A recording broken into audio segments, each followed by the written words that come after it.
The steam locomotive wheezed to a halt at Timber Ridge Station, its iron wheels grinding against frozen rails like the growl of some dying beast. Snow fell thick through the November darkness, each flake catching the amber glow of the station's single lantern. Most passengers hurried past the huddled figures pressed against the platform's far wall, their eyes deliberately averted from what they refused to see. But mountain rancher Cole Harrison saw everything, and what he saw that night would change 7 lives forever.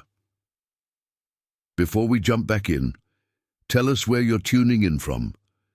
And if this story touches you, make sure you're subscribed, because tomorrow, I've saved something extra special for you. The wind cut through Timber Ridge like a blade, carrying with it the scent of pine and the promise of a harsh winter. Cole Harrison pulled his wool coat tighter as he stepped down from the train, his boots striking the platform with the solid thud of a man who knew the weight of his own steps.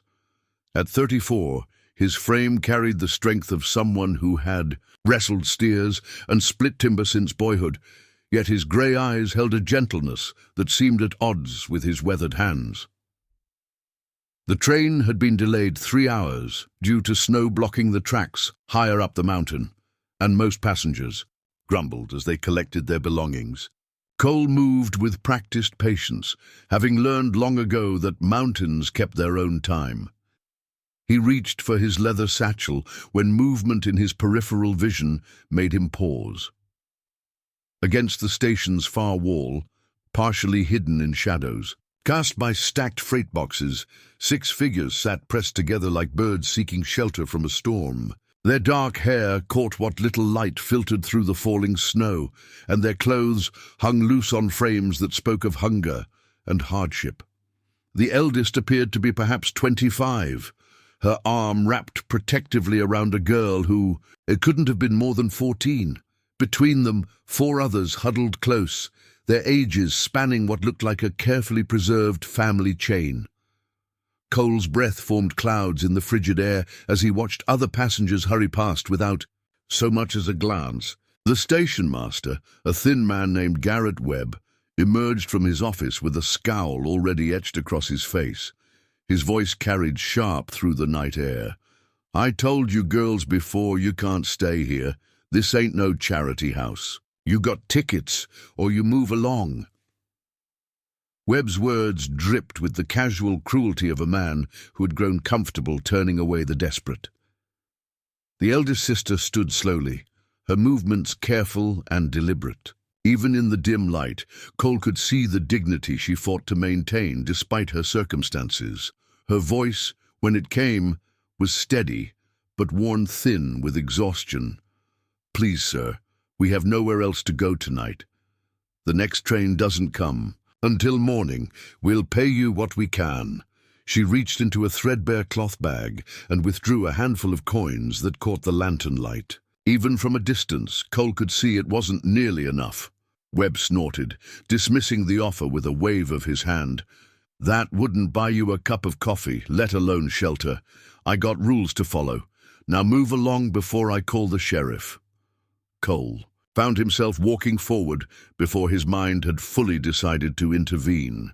His boots crunched through the thin layer of snow that had already begun accumulating on the platform. The sisters noticed his approach, their bodies tensing with the instinctive wariness of those who had learned to expect the worst from strangers. "Evening," Cole said simply, his voice low and unthreatening. He nodded to Webb first, then to the sisters. "Seems we got ourselves a problem here."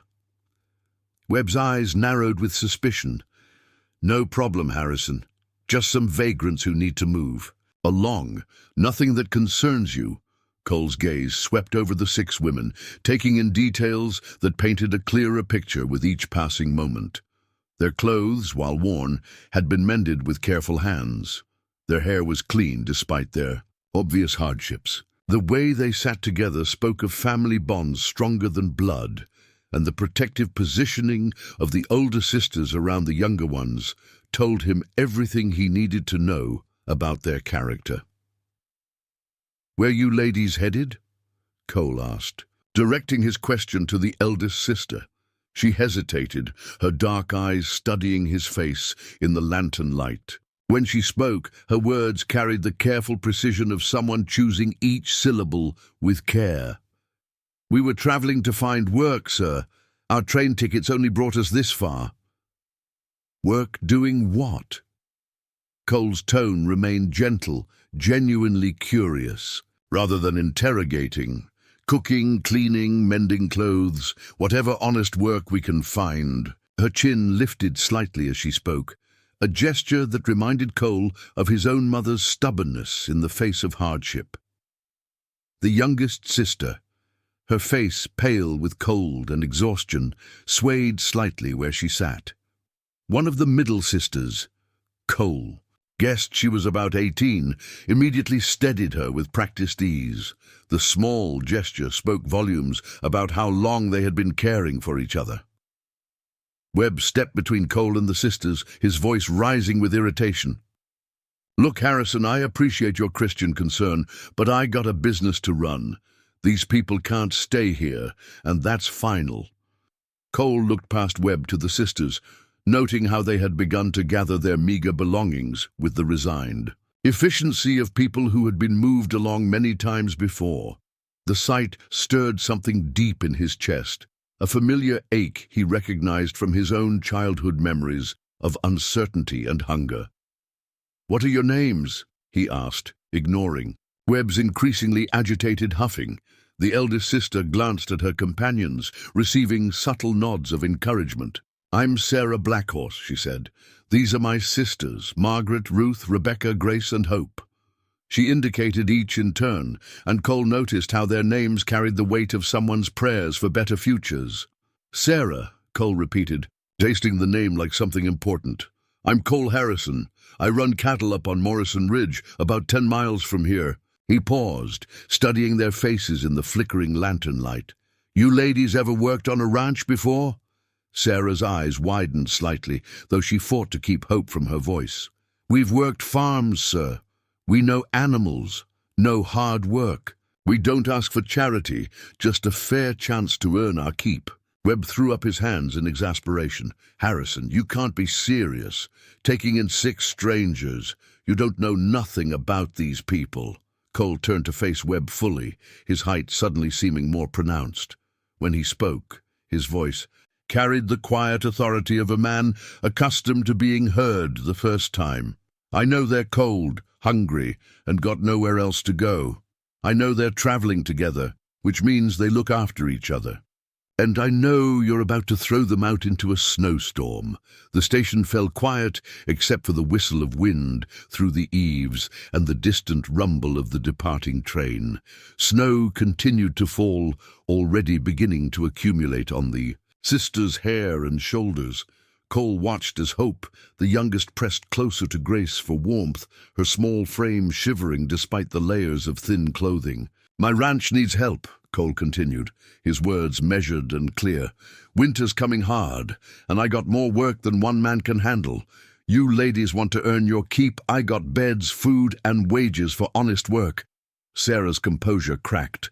For just a moment, emotion flickering across her face before she regained control. "We would be grateful for the opportunity, Mr. Harrison, but we need you to know. We won't be separated. We stay together, or we don't come at all." Cole nodded as if he had expected nothing less. "Wouldn't have it any other way. Family should stick together."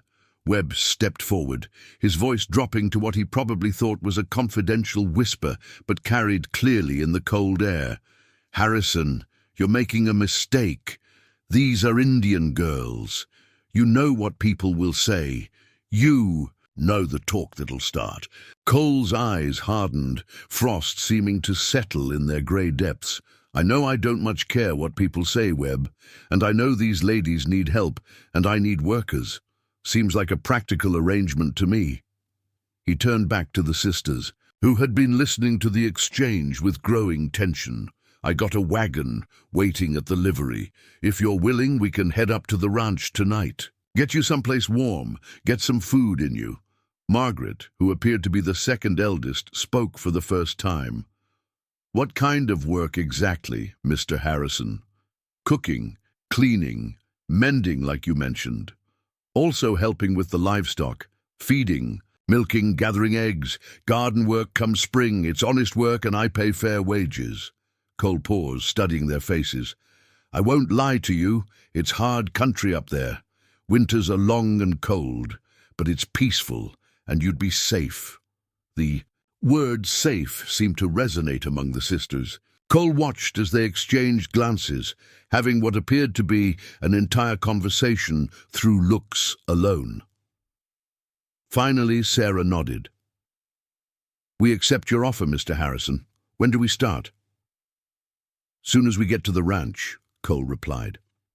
He looked at their few possessions, cloth bundles tied with string, a single battered suitcase shared among 6 women. That everything you got?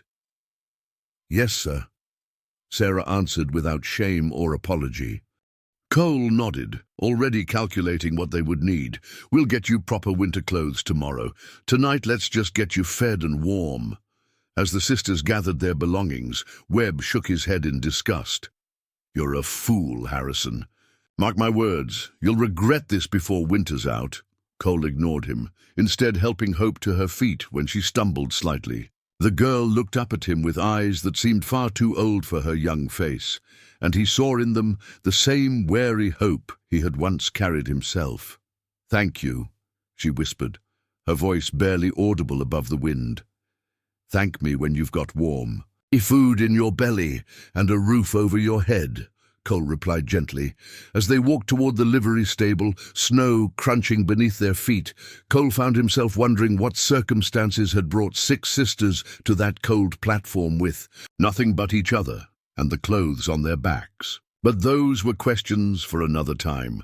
Tonight, his focus was simpler, getting them home safe. The wagon ride up to Morrison Ridge would take 2 hours in good weather. In this snow, it might take 3. But Cole had blankets in the wagon, and there would be hot soup waiting at the ranch house. For the first time in months, the prospect of going home didn't feel quite so lonely. Behind them, the station faded into the swirling snow, taking with it whatever chapter of their lives had ended that night. Ahead lay the mountain, dark and imposing, but also offering something the sisters hadn't known in far too long. The promise of shelter, sustenance, and perhaps most importantly, the chance to rest without fear. Preparing and narrating this story took us a lot of time, so if you are enjoying it, subscribe to our channel. It means a lot to us. Now, back to the story. The wagon wheels carved deep grooves through the accumulating snow as Cole guided his 2 draft horses, Thunder and Storm, up the winding mountain road. The animals were sturdy beasts, bred for harsh weather and steep terrain, their breath forming white clouds in the frigid air as they pulled their unexpected cargo toward Morrison Ridge. In the wagon bed, the 6 Black Horse sisters huddled beneath heavy wool blankets that Cole kept for emergencies. The blankets smelled of horse and hay, but they were warm and dry, luxuries the women hadn't experienced in weeks. Sarah sat closest to the front, her watchful eyes scanning the dark landscape while keeping one protective hand on Hope, who had finally succumbed to exhaustion and dozed fitfully against her shoulder.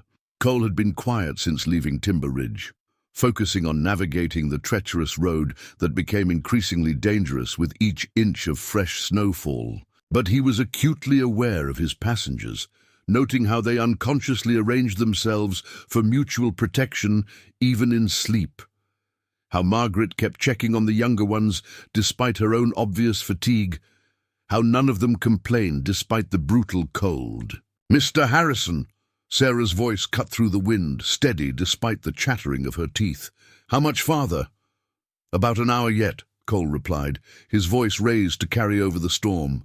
"Road gets steeper from here, but Thunder and Storm know it by heart. They'll get us home safe." "Home!" The word hung in the air between them, heavy with possibility and uncertainty. For Cole, it meant the ranch house his father had built 40 years ago, expanded by Cole himself over the past decade. into something that could house a large family, though he had always lived there alone. For the sisters, it represented something they'd been searching for since leaving the reservation months ago, a place where they might finally be allowed to stay. As if reading his thoughts, Margaret leaned forward from her position in the wagon bed. "Mr. Harrison, if you don't mind me asking, why are you helping us? Most folks wouldn't go out of their way for strangers, especially not—" She trailed off, but Cole understood what she hadn't said. "Especially not Indian folks?" Cole finished gently. Margaret nodded, her dark eyes meeting his in the dim light cast by the wagon's lantern. Cole was quiet for a moment, guiding the horses around a particularly sharp bend where the road hugged the mountainside. Below them, the valley stretched into darkness, invisible beneath the swirling snow. "My mother was half Cherokee," he said finally. "Didn't talk about it much. Wasn't safe to back when I was growing up. But she taught me that people are people, no matter what they look like or where they come from." Ruth, who had been silent since leaving the station, spoke up from the back of the wagon. "What happened to her?" "Fever took her when I was 16. My father followed her 2 years later." Cole's voice remained steady, but Sarah caught the slight tightening of his shoulders. "Been working the ranch alone ever since." The revelation settled over the group like another blanket, warming them. With understanding, Grace, who appeared to be about 19, shifted closer to her sisters and asked, "Is that why you're not afraid of us?" Cole turned slightly to look back at them, his weathered face serious in the lantern light. "I'm not afraid of you because—" "There's nothing to be afraid of. You're 6 young women looking for honest work and a safe place to live. That's not scary, that's admirable." Rebecca, quiet until now, wiped tears from her eyes. "You don't know what it means to hear someone say that. It's been so long since anyone looked at us and saw anything but problems." "What happened?" Cole asked gently. "How did you end up at that station with nowhere to go?" The sisters exchanged glances, their internal communication system working even in the dark. Finally Sarah spoke, her voice carrying the weight of hard memories. "We lived on the Pine Valley Reservation with our grandmother after our parents died. When she passed last spring, the bureau agent said we had to leave, said there wasn't room for unmarried women without children." Margaret picked up the thread. "We tried the cities first, worked in factories when we could find jobs. But the work was dangerous, and the pay was barely enough to keep us fed. And the men—" She shuddered, pulling her blanket tighter. "They thought we were available for more than just honest work," Sarah continued, her voice hardening. "When we refused, we got fired. Happened 3 times in Denver, twice in Colorado Springs." Cole's jaw tightened. "So you kept moving?" "Kept moving, kept hoping we'd find some place where we could work and be left alone," Ruth said. "Our money ran out 2 weeks ago. We've been living on whatever odd jobs we could find, sleeping in barns when farmers would let us, under bridges when they wouldn't." Hope stirred in her sleep, murmuring something in a language Cole didn't recognize. Sarah smoothed her youngest sister's hair with gentle fingers. "She's been getting weaker. They all have. I was starting to think—" She stopped, unable to voice her darkest fears. "You don't have to think about that anymore," Cole said firmly. "You're going to eat regular meals, sleep in warm beds, and earn honest wages for honest work. That's a promise." The wagon crested a small rise, and Cole pointed ahead through the snow. "There. See that light? That's home." Through the swirling white, a warm yellow glow flickered in the distance. The oil lamp Cole had left burning in his kitchen window, a beacon he had lit every night for years, without really understanding why. Now, guiding 6 exhausted souls toward safety, it seemed to shine with new purpose. As they drew closer, the ranch house materialized from the storm like something from a fairy tale. It was larger than the sisters had expected, 2 stories with a wide wraparound porch built from logs and native stone that made it seem to grow from the mountainside itself. Smoke rose steadily from 2 chimneys, promising warmth within. It's beautiful, Grace whispered, sitting up straighter despite her exhaustion. It's solid, Cole said with quiet pride. My father built the main structure to last. I added the second story and the back wing when I thought... He paused, then continued. When I thought I might need more space someday. The barn loomed nearby, dark but substantial, with a corral that disappeared into the swirling snow. Even in the storm, they could hear the lowing of cattle seeking shelter, the soft nickering of horses recognizing the familiar sound of Cole's. Cole pulled the wagon up to the front porch, where the overhanging roof would provide some protection from the snow. Ladies, welcome to Morrison Ridge Ranch. He jumped down and began helping the sisters from the wagon, his strong hands steady as they found their footing on the snow-covered ground.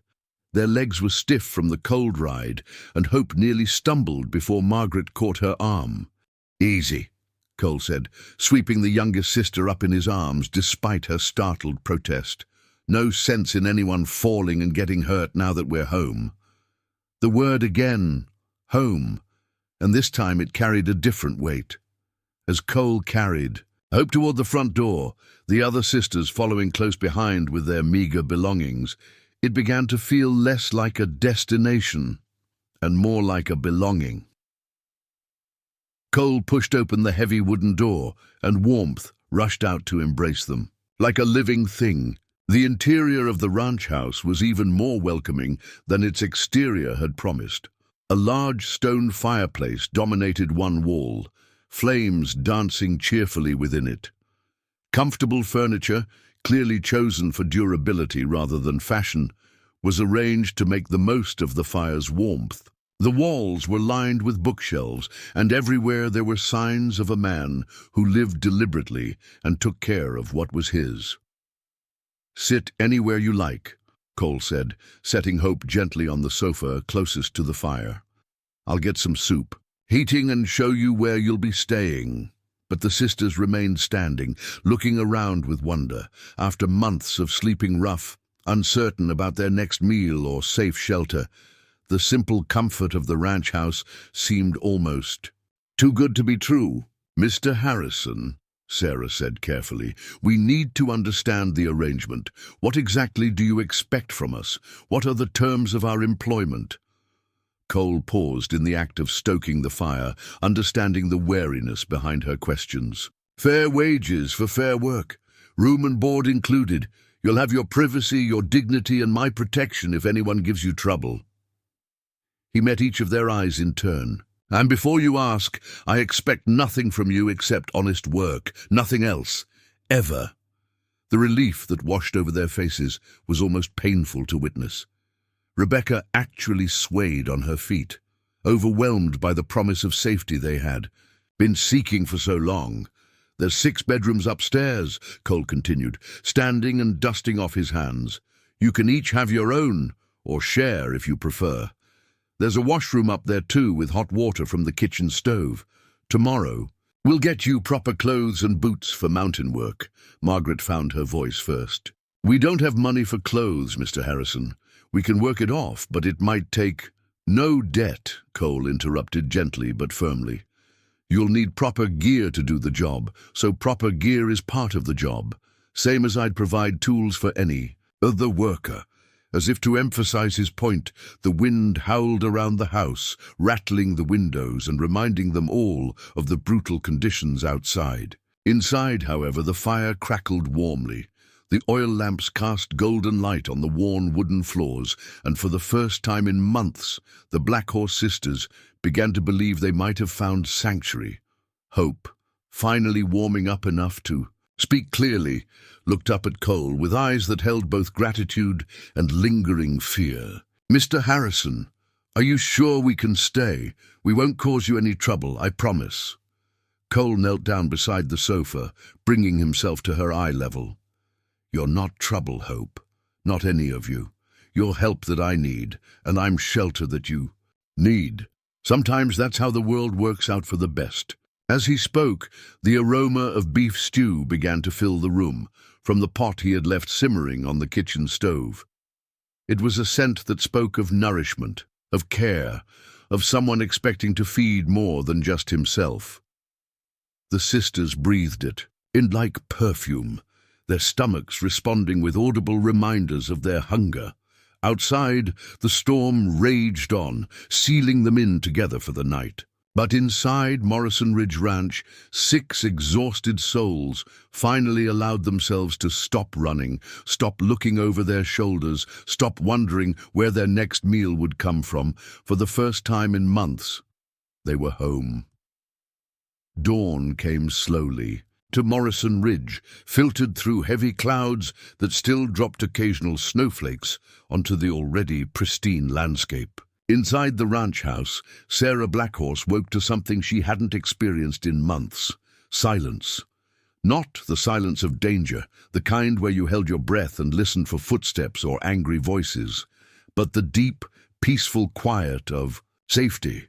She lay still for a moment in the bed Cole had given her, marveling at the luxury of clean sheets and a mattress that didn't sag or poke. Through the window, she could see the sun struggling to break through the storm clouds, painting the snow-covered mountains in shades of gold and pink. It was beautiful in a way that made her chest ache with something between gratitude and disbelief. Downstairs, she could hear the soft sounds of someone moving around, the clink of metal against metal, the whisper of wood being added to a fire. Cole was already up, she realized, probably had been for hours. Ranch work didn't wait for storms or unexpected house guests. Sarah dressed quickly in her worn but clean dress. Cole had shown them where they could wash their clothes the night before, and crept downstairs, careful not to wake her sisters. They had all slept harder than they had in weeks, finally allowing exhaustion to take them completely. The kitchen was warm and filled with the scent of fresh coffee and bacon. Cole stood at the large cast-iron stove, his back to her, expertly, managing multiple pans at once. He had changed from his traveling clothes into work pants and a flannel shirt, his dark hair tied back with a leather cord. Even in the domestic setting of his own kitchen, he moved with the quiet confidence of a man comfortable in his own skin. "Morning," he said without turning around, somehow sensing her presence. "Coffee's fresh, and breakfast will be ready in a few minutes." Sarah poured herself a cup of coffee from the pot on the stove, inhaling the rich aroma like it was precious perfume. Real coffee, not the weak chicory substitute they had been able to afford in their final days of traveling. "You didn't have to cook for us, Mr. Harrison." "Cole," he corrected gently, finally turning to face her. "And yes, I did. Can't have my workers fainting from hunger on their first day." His eyes were kind but serious. "How did everyone sleep?" "Better than we have in months," Sarah admitted, surprised by her own honesty. There was something about Cole's straightforward manner that made pretense seem unnecessary. "Hope actually slept through the night without nightmares." Cole nodded, understanding more than she had said. "Mountain air helps with that. So does knowing you're safe." He gestured toward the table where he had already set out plates and utensils. "For 7 people. Sit. Tell me what kind of work you've all done before. I need to know everyone's strengths." As Sarah sat down, she found herself studying Cole's face in the morning light. There were lines around his eyes that spoke of long days in harsh weather, and a scar along his left temple that looked old and well-healed. But there was also a gentleness in his expression that she was beginning to trust, the look of a man who had never raised his hand in anger, who solved problems with patience rather than force. "I'm good with numbers," she said, wrapping her hands around the warm coffee cup. "I kept the books for the trading post on the reservation before our grandmother died. Margaret and Ruth are excellent cooks. They've been taking care of all of us since our parents passed. Rebecca has a way with animals. Horses especially seem to trust her. Grace is probably the strongest of us, and she's not afraid of hard physical work. And Hope?" Sarah's expression softened. "Hope is smart as a whip, but she's still young. She learns fast, though, and she's got gentle hands for delicate work." Cole nodded, already forming plans. I can use all of those skills. The ranch. Books are a mess. I'm better with cattle than ledgers. The kitchen could use experienced hands, especially with winter coming and more mouths to feed. And I've got horses that need gentling, plus all the regular work of keeping a place like this running. The sound of footsteps on the stairs announced the arrival of the other sisters. They came down tentatively, still not quite believing in their good fortune. Hope clung to Grace's hand, her young face bright with the kind of hope that children possess. Fragile, but resilient. "Good morning, ladies," Cole greeted them, his voice warm but not overly familiar. "I hope you all slept well." A chorus of affirmative responses filled the kitchen as the sisters took their seats around the large wooden table. Cole began serving. Breakfast, eggs, bacon, biscuits with butter and honey, and fried potatoes seasoned with herbs that must have come from his own garden.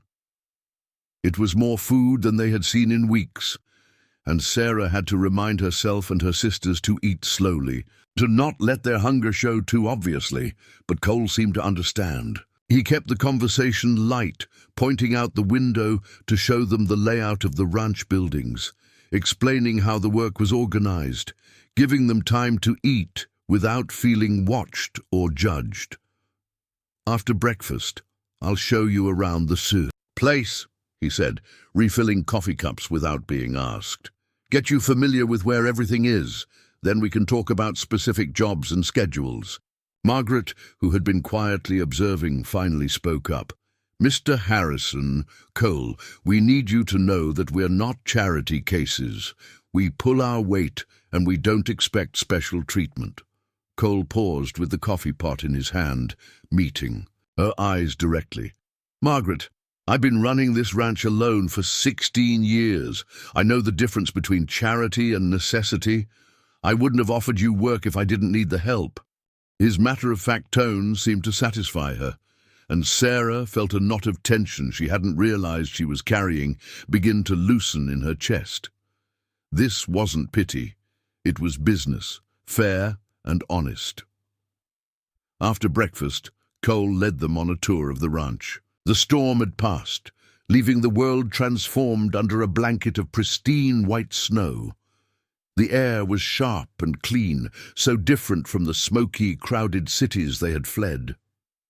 Mountains rose on all sides, their peaks disappearing into wisps of cloud, making the ranch feel like its own private world. The barn was impressive, larger than some of the houses they had lived in, with stalls for a dozen horses and space for feed and equipment. Cole introduced them to his animals with the same careful courtesy he showed people. Thunder and Storm, the draft horses who had pulled them through the snow. A mare named Dancer, who was expecting a foal in the spring. 2 milk cows whose names were apparently Buttercup and Daisy. Rebecca's face lit up when she saw the horses. Without hesitation, she approached Dancer, her movements slow and confident. The pregnant mare, who had shied away from Cole's touch moments before, allowed Rebecca to stroke her neck, even leaning into the contact. "Well, I'll be," Cole murmured, genuine amazement in his voice. "She's been skittish with everyone since her last owner mistreated her. Took me 3 months to get her to trust me enough to brush her." Rebecca smiled, the first genuine smile Sarah had seen from her since their parents died. "She knows, I understand," she said simply. "Sometimes being hurt makes you recognize others who've been hurt too." Cole was quiet for a moment, studying Rebecca with new respect. "Think you'd like to work with the horses? I've got 3 that need gentling, plus the regular care of the others." "Yes, sir. I'd like that very much." They continued the tour, Cole explaining the seasonal rhythms of ranch work. The cattle were brought down from the high pastures before the heavy snows, kept in the lower fields where they could be fed and watered more easily. There were chickens to tend, fences to mend, firewood to cut and stack, dozens of tasks that required steady hands and strong backs. Grace immediately volunteered for the heaviest work, hauling water, stacking hay, chopping wood. Ruth and Margaret claimed the kitchen as their domain, already planning meals and discussing the larder that would need to be stocked before winter deepened. Hope, despite her youth, showed interest in the chickens and the small details of daily maintenance that required patience rather than strength. As they walked, Sarah noticed how Cole included them in his explanations, asking for their opinions, treating them like partners in the enterprise rather than hired hands. When they reached the vegetable garden, now dormant under snow, he turned to Margaret and Ruth. "This usually feeds just me, but it'll need to be bigger next year to feed all of us. Think you could plan out what we'd need to plant?" The sisters exchanged glances, their internal communication working even here. "We'd like that," Ruth said. "Our grandmother taught us about growing food in mountain soil. We could make this land feed a dozen people if we plan it right." Something in Cole's expression shifted, becoming almost vulnerable. "I'd like that," he said quietly. This place has been too quiet for too long. They spent the morning learning the ranch's rhythms, and by lunchtime, the sisters had begun to find their places in the carefully orchestrated dance of daily work.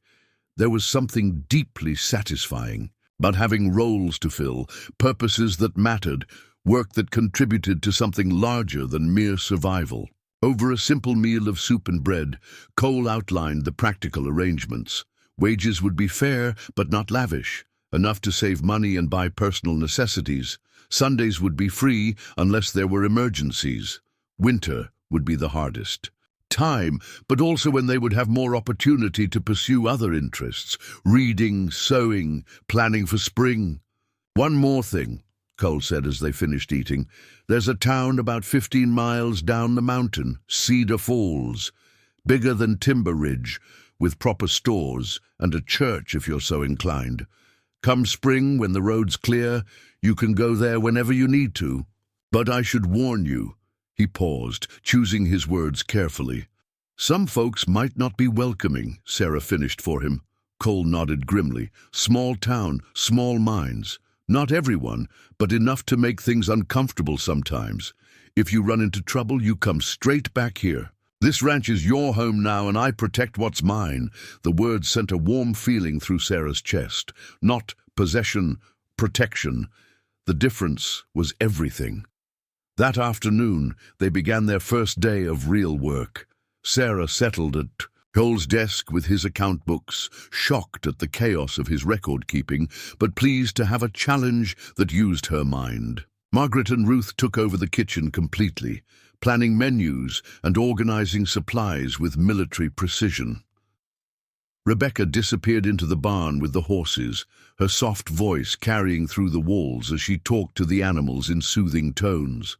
Grace and Hope worked together around the ranch buildings, Grace handling the heavy lifting, while Hope managed the detail work, cleaning, organizing, mending. They made a good team, the older sister's strength complementing the younger's careful attention. As the short winter day drew toward evening, the sisters found themselves gathering naturally in the kitchen, helping with dinner preparation not out of obligation, but from habit and companionship. Cole appeared as the sun touched the mountain peaks, stomping snow from his boots and hanging up his coat with the satisfied weariness of a day's good work accomplished. "Smells like heaven in here," he said, and Sarah caught the note of wonder in his voice. The kitchen was alive with warmth and activity in a way it probably hadn't been since his mother died. "Sit," Margaret commanded gently, guiding him to his chair. "You've been working all day too." As they gathered around the table for their second meal together, Sarah looked around at her sisters' faces and saw something that had been missing for months: contentment. Not happiness exactly. That would take time, but the deep satisfaction of having found a place where they belonged. Outside, the mountains stood sentinel against the darkening sky, and inside Morrison Ridge Ranch, 7 people shared a meal, planned tomorrow's work, and began the slow process of becoming a family. 2 weeks passed like pages turning in a well-loved book, each day bringing new rhythms, small discoveries, and the gradual transformation of strangers into something resembling a family. The early December snow had settled into a consistent blanket across Morrison Ridge, turning the ranch into a world of pristine white, punctuated by the warm glow of windows and the steady smoke from chimneys. Sarah had taken over Cole's office completely, transforming the chaotic pile of receipts, invoices, and scribbled notes into a system of organized ledgers that actually made sense. She discovered that Cole was far more successful than his humble manner suggested. The ranch turned a solid profit, and he had been quietly helping neighboring families through hard times without keeping proper records of what he was owed. "You've been giving away half your profits," she told him one evening, looking up from a stack of IOUs she'd found stuffed in a coffee tin. Her tone was equal parts amazement and exasperation. Cole shifted uncomfortably in his chair by the fire, whittling what was beginning to look like a wooden horse. "Folks have hard times. Money's just numbers on paper." "Money is security," Sarah countered, but her voice was gentle. "It's the difference between surviving and thriving. You can't help anyone if you lose the ranch." She showed him the ledger she'd been working on, her neat handwriting transforming his scattered records into clear columns of income and expenses. "Look here. The Hendersons haven't paid for hay in 8 months. The widow Thompson owes you for 3 calves, and old Pete Martinez never did settle up for that horse you sold him last spring." Cole studied the figures, frowning slightly. "They're good people, Sarah. They'll pay when they can. I'm sure they are, but good people can still keep proper accounts." Sarah's dark eyes met his across the lamplight. "What if we set up a system? Formal contracts with payment schedules? People can actually meet? That way they keep their dignity and you keep your ranch." The suggestion sparked something in Cole's expression, not just agreement, but respect. "You think like a businesswoman." "I think like someone who's been hungry," Sarah replied simply. "Generosity is beautiful, Cole, but responsibility is what keeps the lights burning." Meanwhile, in the kitchen, Margaret and Ruth had revolutionized not just the meals, but the entire rhythm of the household.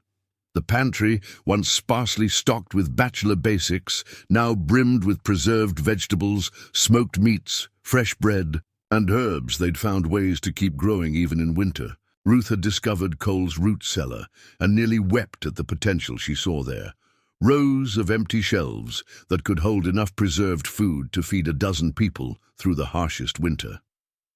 "Next summer," she told Margaret as they planned, their evening meal, "we're going to fill every inch of this space. Pickles, preserves, dried fruits, smoked fish from the stream."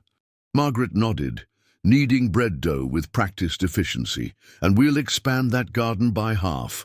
Cole's been living like a hermit, but this place could support a whole community." Their cooking had transformed Cole's simple existence into something richer. Meals became events, not formal or fancy, but warm gatherings where the day's work was discussed, plans were made, and gradually stories were shared. Cole had begun staying at the table longer, contributing more than just polite responses to their conversations. It was during one of these extended dinners that Grace made an observation that surprised everyone, including herself. "You know what this place needs?" she said, looking around the kitchen with its warm wooden walls and cheerful lamplight. "Music." Cole paused with his coffee cup halfway to his lips. "Music?" "Our grandmother had an old piano," Hope added quietly, encouraged by her sister's boldness. "Grace played it sometimes. She has a beautiful voice, too." Grace blushed but didn't deny it. "There's something about this place. It feels like it wants to be filled with more than just talk and work." Cole was quiet for a moment, his expression thoughtful. "There's an old piano in the barn," he said finally. "Belonged to my mother. Haven't touched it in years. Probably needs tuning, maybe some repairs."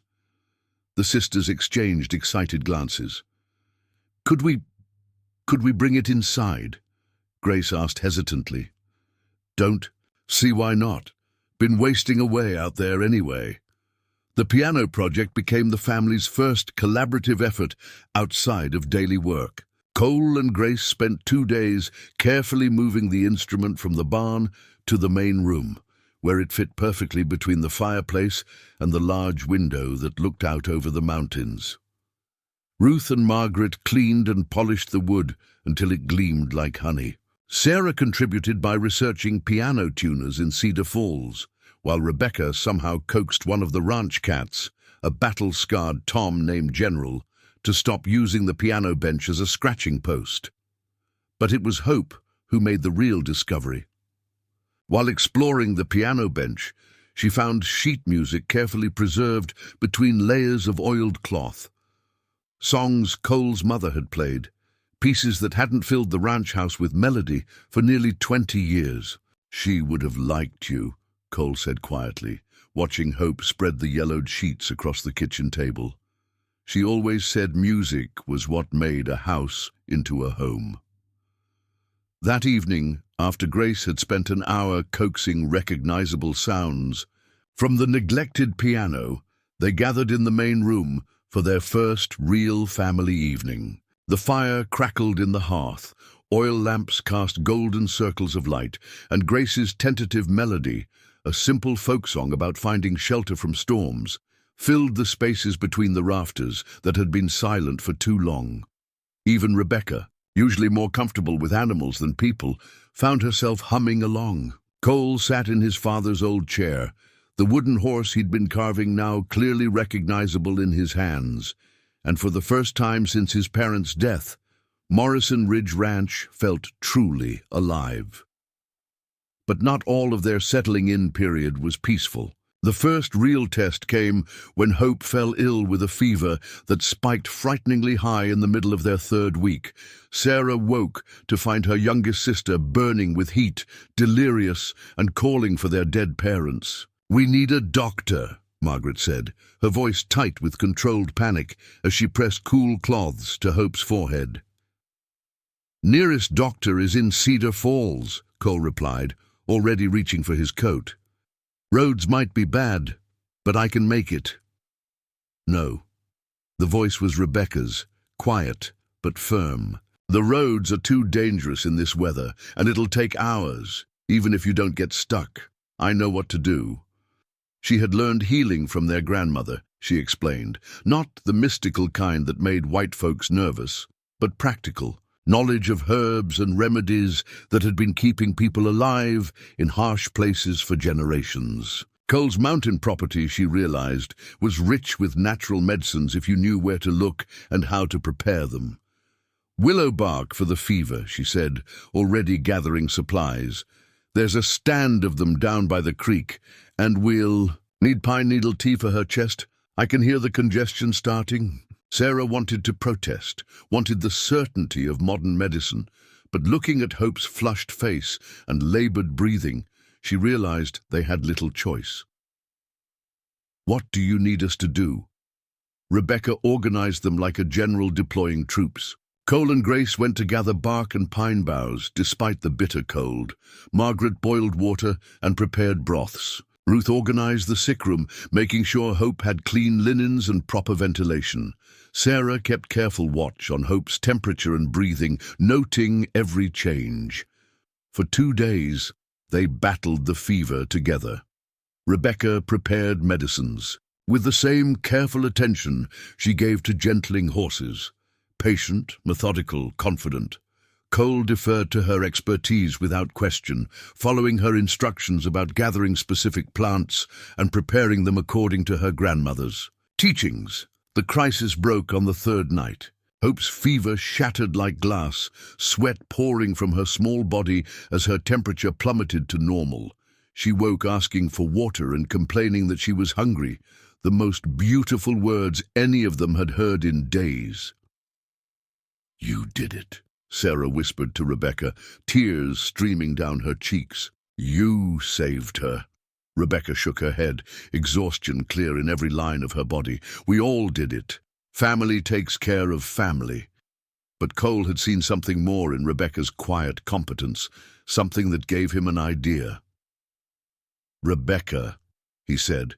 The next morning, as Hope sat propped up in bed, demanding pancakes and complaining about being coddled, How much do you know about animal medicine?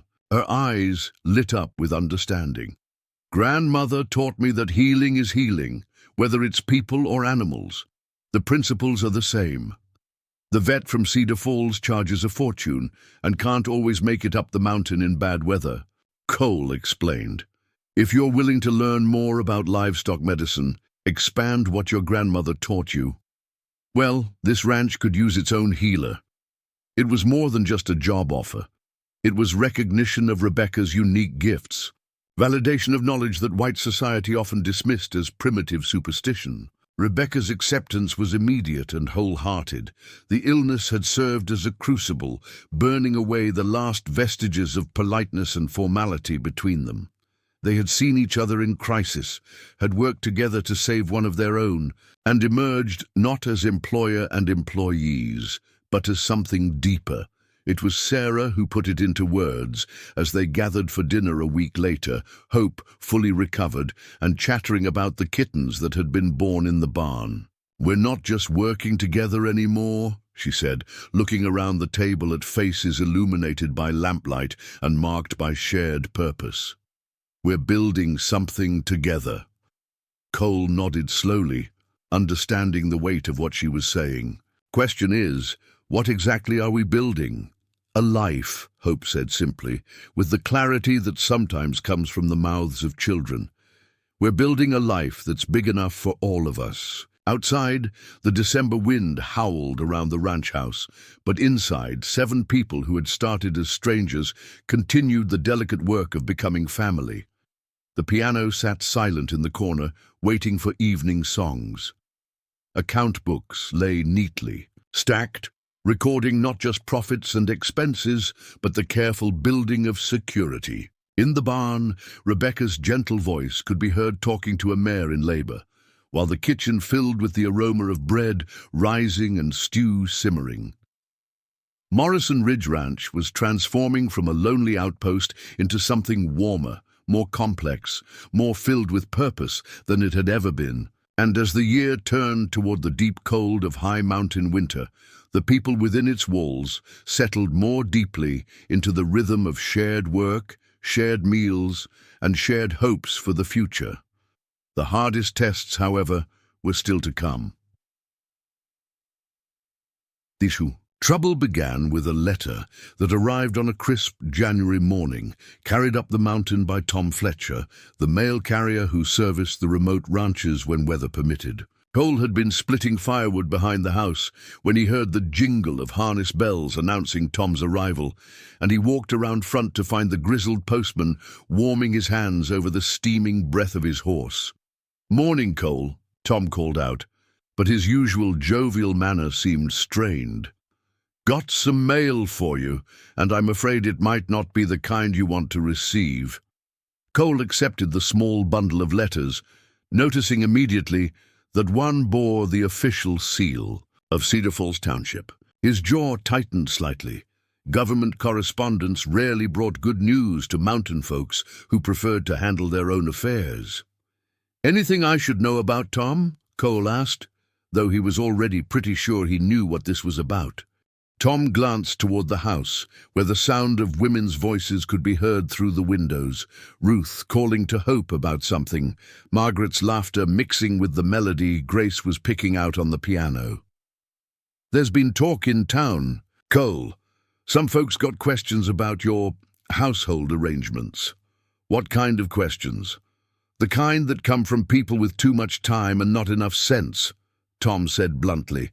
Mayor Hutchins got himself worked up about moral standards and community values. You know how it is. Cole did know how it was. Small towns thrived on gossip, and the arrival of 6 native women at a bachelor's ranch was exactly the kind of story that grew uglier with each telling. He'd been expecting something like this, had hoped they'd have more time to establish themselves before the outside world came knocking. "Thanks for the warning, Tom," Cole said, tucking the letters inside his coat. "You heading back today?" "Soon. As I finish my route, weather's turning again. Want to be off the mountain before the next storm hits."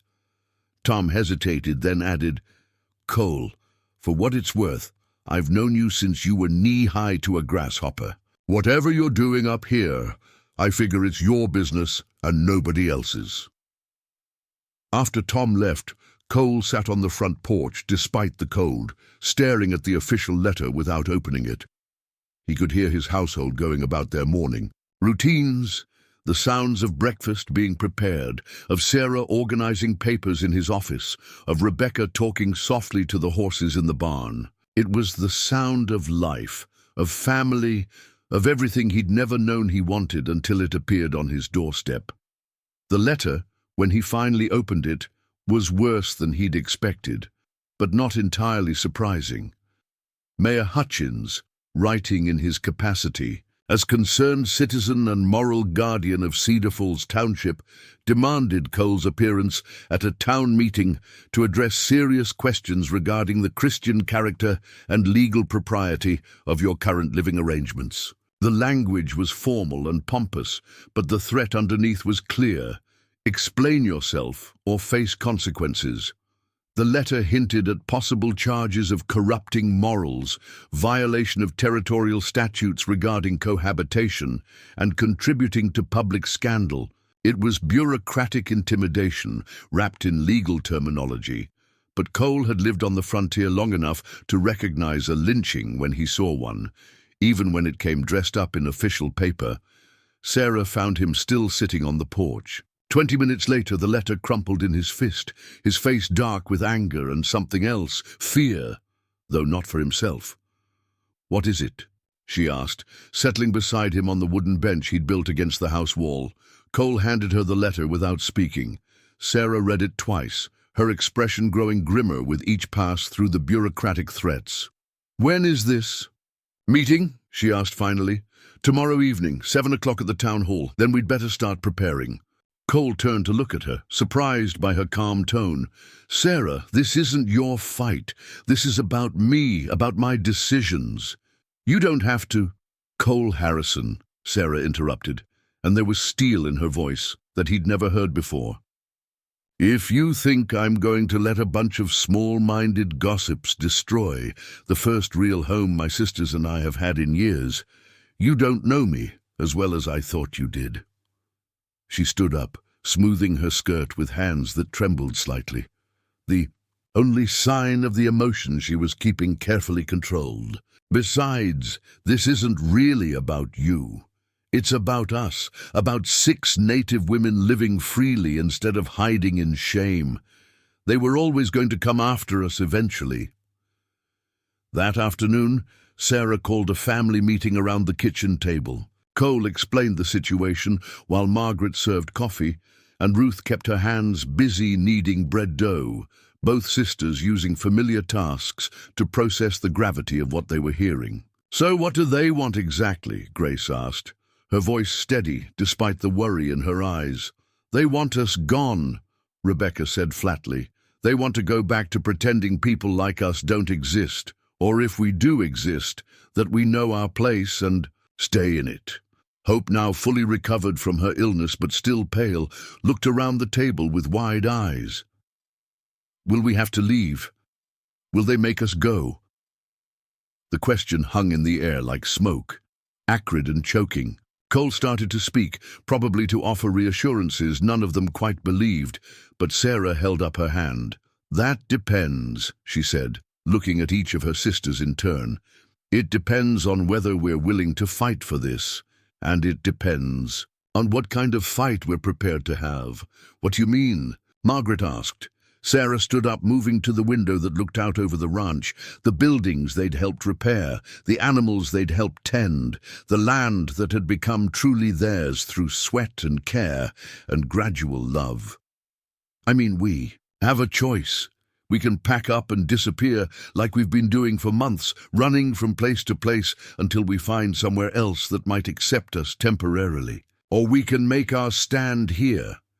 And if we make our stand and lose?" Ruth's voice was quiet, but the question carried the weight of all their previous disappointments. "If we make our stand and lose, at least we'll have tried. At least we'll know we didn't give up the first time someone told us we didn't belong." Cole had been listening to this exchange with growing amazement and something that felt dangerously like hope. Sarah, if you're thinking about confronting the town council directly, that's exactly what I'm thinking. Sarah turned back to the table, her dark eyes blazing with a determination that made her look suddenly older, more formidable. They want to question our moral character. Fine.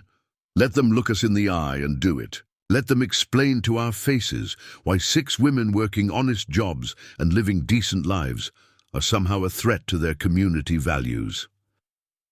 They might not listen, Grace said softly. They might not, Sarah agreed. But they'll have to hear us. There's a difference. The next 24 hours passed in a whirlwind of preparation. Sarah worked with Cole to gather documentation, employment contracts, financial records showing their contributions to the ranch, testimonials from Tom Fletcher and the few other neighbors who had interacted with them positively. Margaret and Ruth prepared as if for battle, making sure everyone had their best clothes clean and mended, their hair properly arranged, their dignity polished to a shine. Rebecca spent extra time with the animals, drawing strength from their uncomplicated acceptance. Grace practiced at the piano, her music providing a soundtrack of determination that filled the house with defiant beauty. Hope helped everyone, her young presence serving as a reminder of what they were really fighting for, the right to build, a future, to grow up somewhere safe and accepted. The ride to Cedar Falls took 2 hours through snow that had begun falling again, fat flakes that caught in their hair and on their dark coats. They traveled in Cole's largest wagon, the 7, of them arranged like a family heading to church, which in a way they were. This was their pilgrimage to the temple of public opinion, their chance to stand before the community and ask for acceptance rather than merely tolerance. Cedar Falls was bigger than Timber Ridge, but still small enough that the arrival of Cole's wagon caused visible stir. Curtains twitched in windows, conversations stopped mid-sentence, and more than a few people found sudden reasons to step outside and observe their passage toward the town hall. The building itself was new, built with territorial ambitions. 2 stories of brick and timber, with a bell tower that could be seen from miles away. Light spilled from every window, and the buzz of many voices suggested a larger crowd than usual for town meetings. "Looks like word got around," Cole observed grimly. "Good," Sarah replied, checking her appearance one final time in the small mirror Margaret had brought. "Let them all come. Let them all see exactly who they're so afraid of." As they climbed down from the wagon, Sarah caught sight of their reflection in the town hall's large windows. 7 people who had learned to move as one unit, to face challenges with unified strength. Cole in his best suit, still managing to look more like a mountain than a man, but steady and reliable. The 6 sisters in their carefully mended dresses, their dark hair neatly braided, their faces set with quiet dignity that no amount of prejudice could diminish. They looked, Sarah realized, exactly like what they were. A family. Not conventional. Not what the rule book said families should look like, but bound together by choice and mutual care, and the kind of love that grew from shared work and weathered storms. "Ready?" Cole asked, offering Sarah his arm. "Ready," she replied, taking it without hesitation. The doors of the town hall swung open, revealing a packed room, buzzing with anticipation and hostility. Every seat was filled, and people lined the walls, their faces ranging from curious to openly hostile. At the front of the room, Mayor Hutchins sat behind a heavy wooden table with 2 other men Sarah didn't recognize, all 3 wearing expressions of stern disapproval. But as the Harrison family, for that's how Sarah had begun to think of them, walked down the center aisle toward the front of the room, something unexpected happened. The hostile murmur of the crowd gradually died away, replaced by something closer to uncertainty. Perhaps it was their obvious dignity, their refusal to cower or apologize for their existence. Perhaps it was the way they moved together, clearly united, clearly unashamed. Or perhaps it was simply that hatred had prepared the townspeople to confront monsters, and instead they found themselves facing ordinary people, a hard-working rancher, and 6 women who looked like somebody's daughters, somebody's sisters. Sarah kept her chin up and her step steady as they took seats in the front row, feeling the weight of dozens of stares, but refusing to bend under it. Around her, her sisters did the same, their presence a silent testimony to their right to exist, to work, to build lives on their own terms. The battle for Morrison Ridge Ranch, for their place in the world, was about to begin. Mayor Hutchins rapped, his gavel against the wooden table with the authority of a man who had grown comfortable wielding power over others. The sound echoed through the packed town hall, cutting through the nervous murmur of voices like a blade. At 62, Hutchins had the soft look of prosperity, round cheeks, well-tailored clothes, and the kind of confidence that came from never having his comfortable assumptions challenged. "This meeting will come to order," he announced, his voice carrying the practiced boom of someone accustomed to being heard. "We are here tonight to address serious concerns regarding the moral character and legal status of certain arrangements taking place within our township boundaries." Sarah felt Cole tense beside her, his jaw tightening at the deliberate vagueness of the accusation. Around them, the crowd leaned forward with the hungry anticipation of people about to witness a public shaming. She could feel dozens of eyes boring into her back, measuring her, judging her, finding her wanting before she had even spoken. To Hutchins's left sat Reverend Marcus Whitley, a thin man with pale eyes and the kind of rigid posture that suggested he found the world full of temptation and himself uniquely qualified to resist it. To the mayor's right lounged County Judge Walter Brennan, whose red face and loose collar suggested he had been drinking before the meeting, not enough to impair his judgment, but enough to make him dangerous. "Mr. Harrison," Hutchins continued, consulting a sheet of paper with theatrical precision, "you stand accused by concerned citizens of this community of maintaining an immoral household, of corrupting public decency, and of violating the sacred bonds of Christian marriage through your cohabitation with multiple unmarried women of questionable character and foreign race." The formal language couldn't disguise the ugly reality underneath, and Sarah watched Cole's hands clench into fists where they rested on his knees. But when he spoke, his voice was steady, controlled. "Mayor Hutchins, with respect, I think there's been some misunderstanding about the nature of my household arrangements." "Oh, I think we understand perfectly," Reverend Whitley interjected, his voice sharp with disapproval. 6 heathen women living under the roof of an unmarried man, sharing his bed and board, engaging in God knows what manner of ungodly practices. The scandal of it has reached even our humble church, Mr. Harrison. Christian mothers ask me how to explain such behavior to their innocent children." A ripple of agreement swept through the crowd, ugly and satisfied. Sarah felt hope shrink closer. To Grace felt Margaret's breathing quicken with suppressed anger, but it was Rebecca who surprised everyone by speaking up, her quiet voice somehow carrying clearly through the packed hall. "Reverend Whitley," she said, rising slowly to her feet, "may I ask what exactly you believe we do in that household that's so ungodly?" Whitley's pale eyes narrowed. "Young woman, you forget yourself. This is not a place for your kind to speak unless spoken to." "My kind?" Rebecca's voice remained calm, but there was steel underneath it. "You mean women? Or do you mean people who work for their living instead of living off other people's charity?" A shocked murmur went through the crowd. Judge Brennan leaned forward, his face flushing redder. "Girl, you better watch your tongue.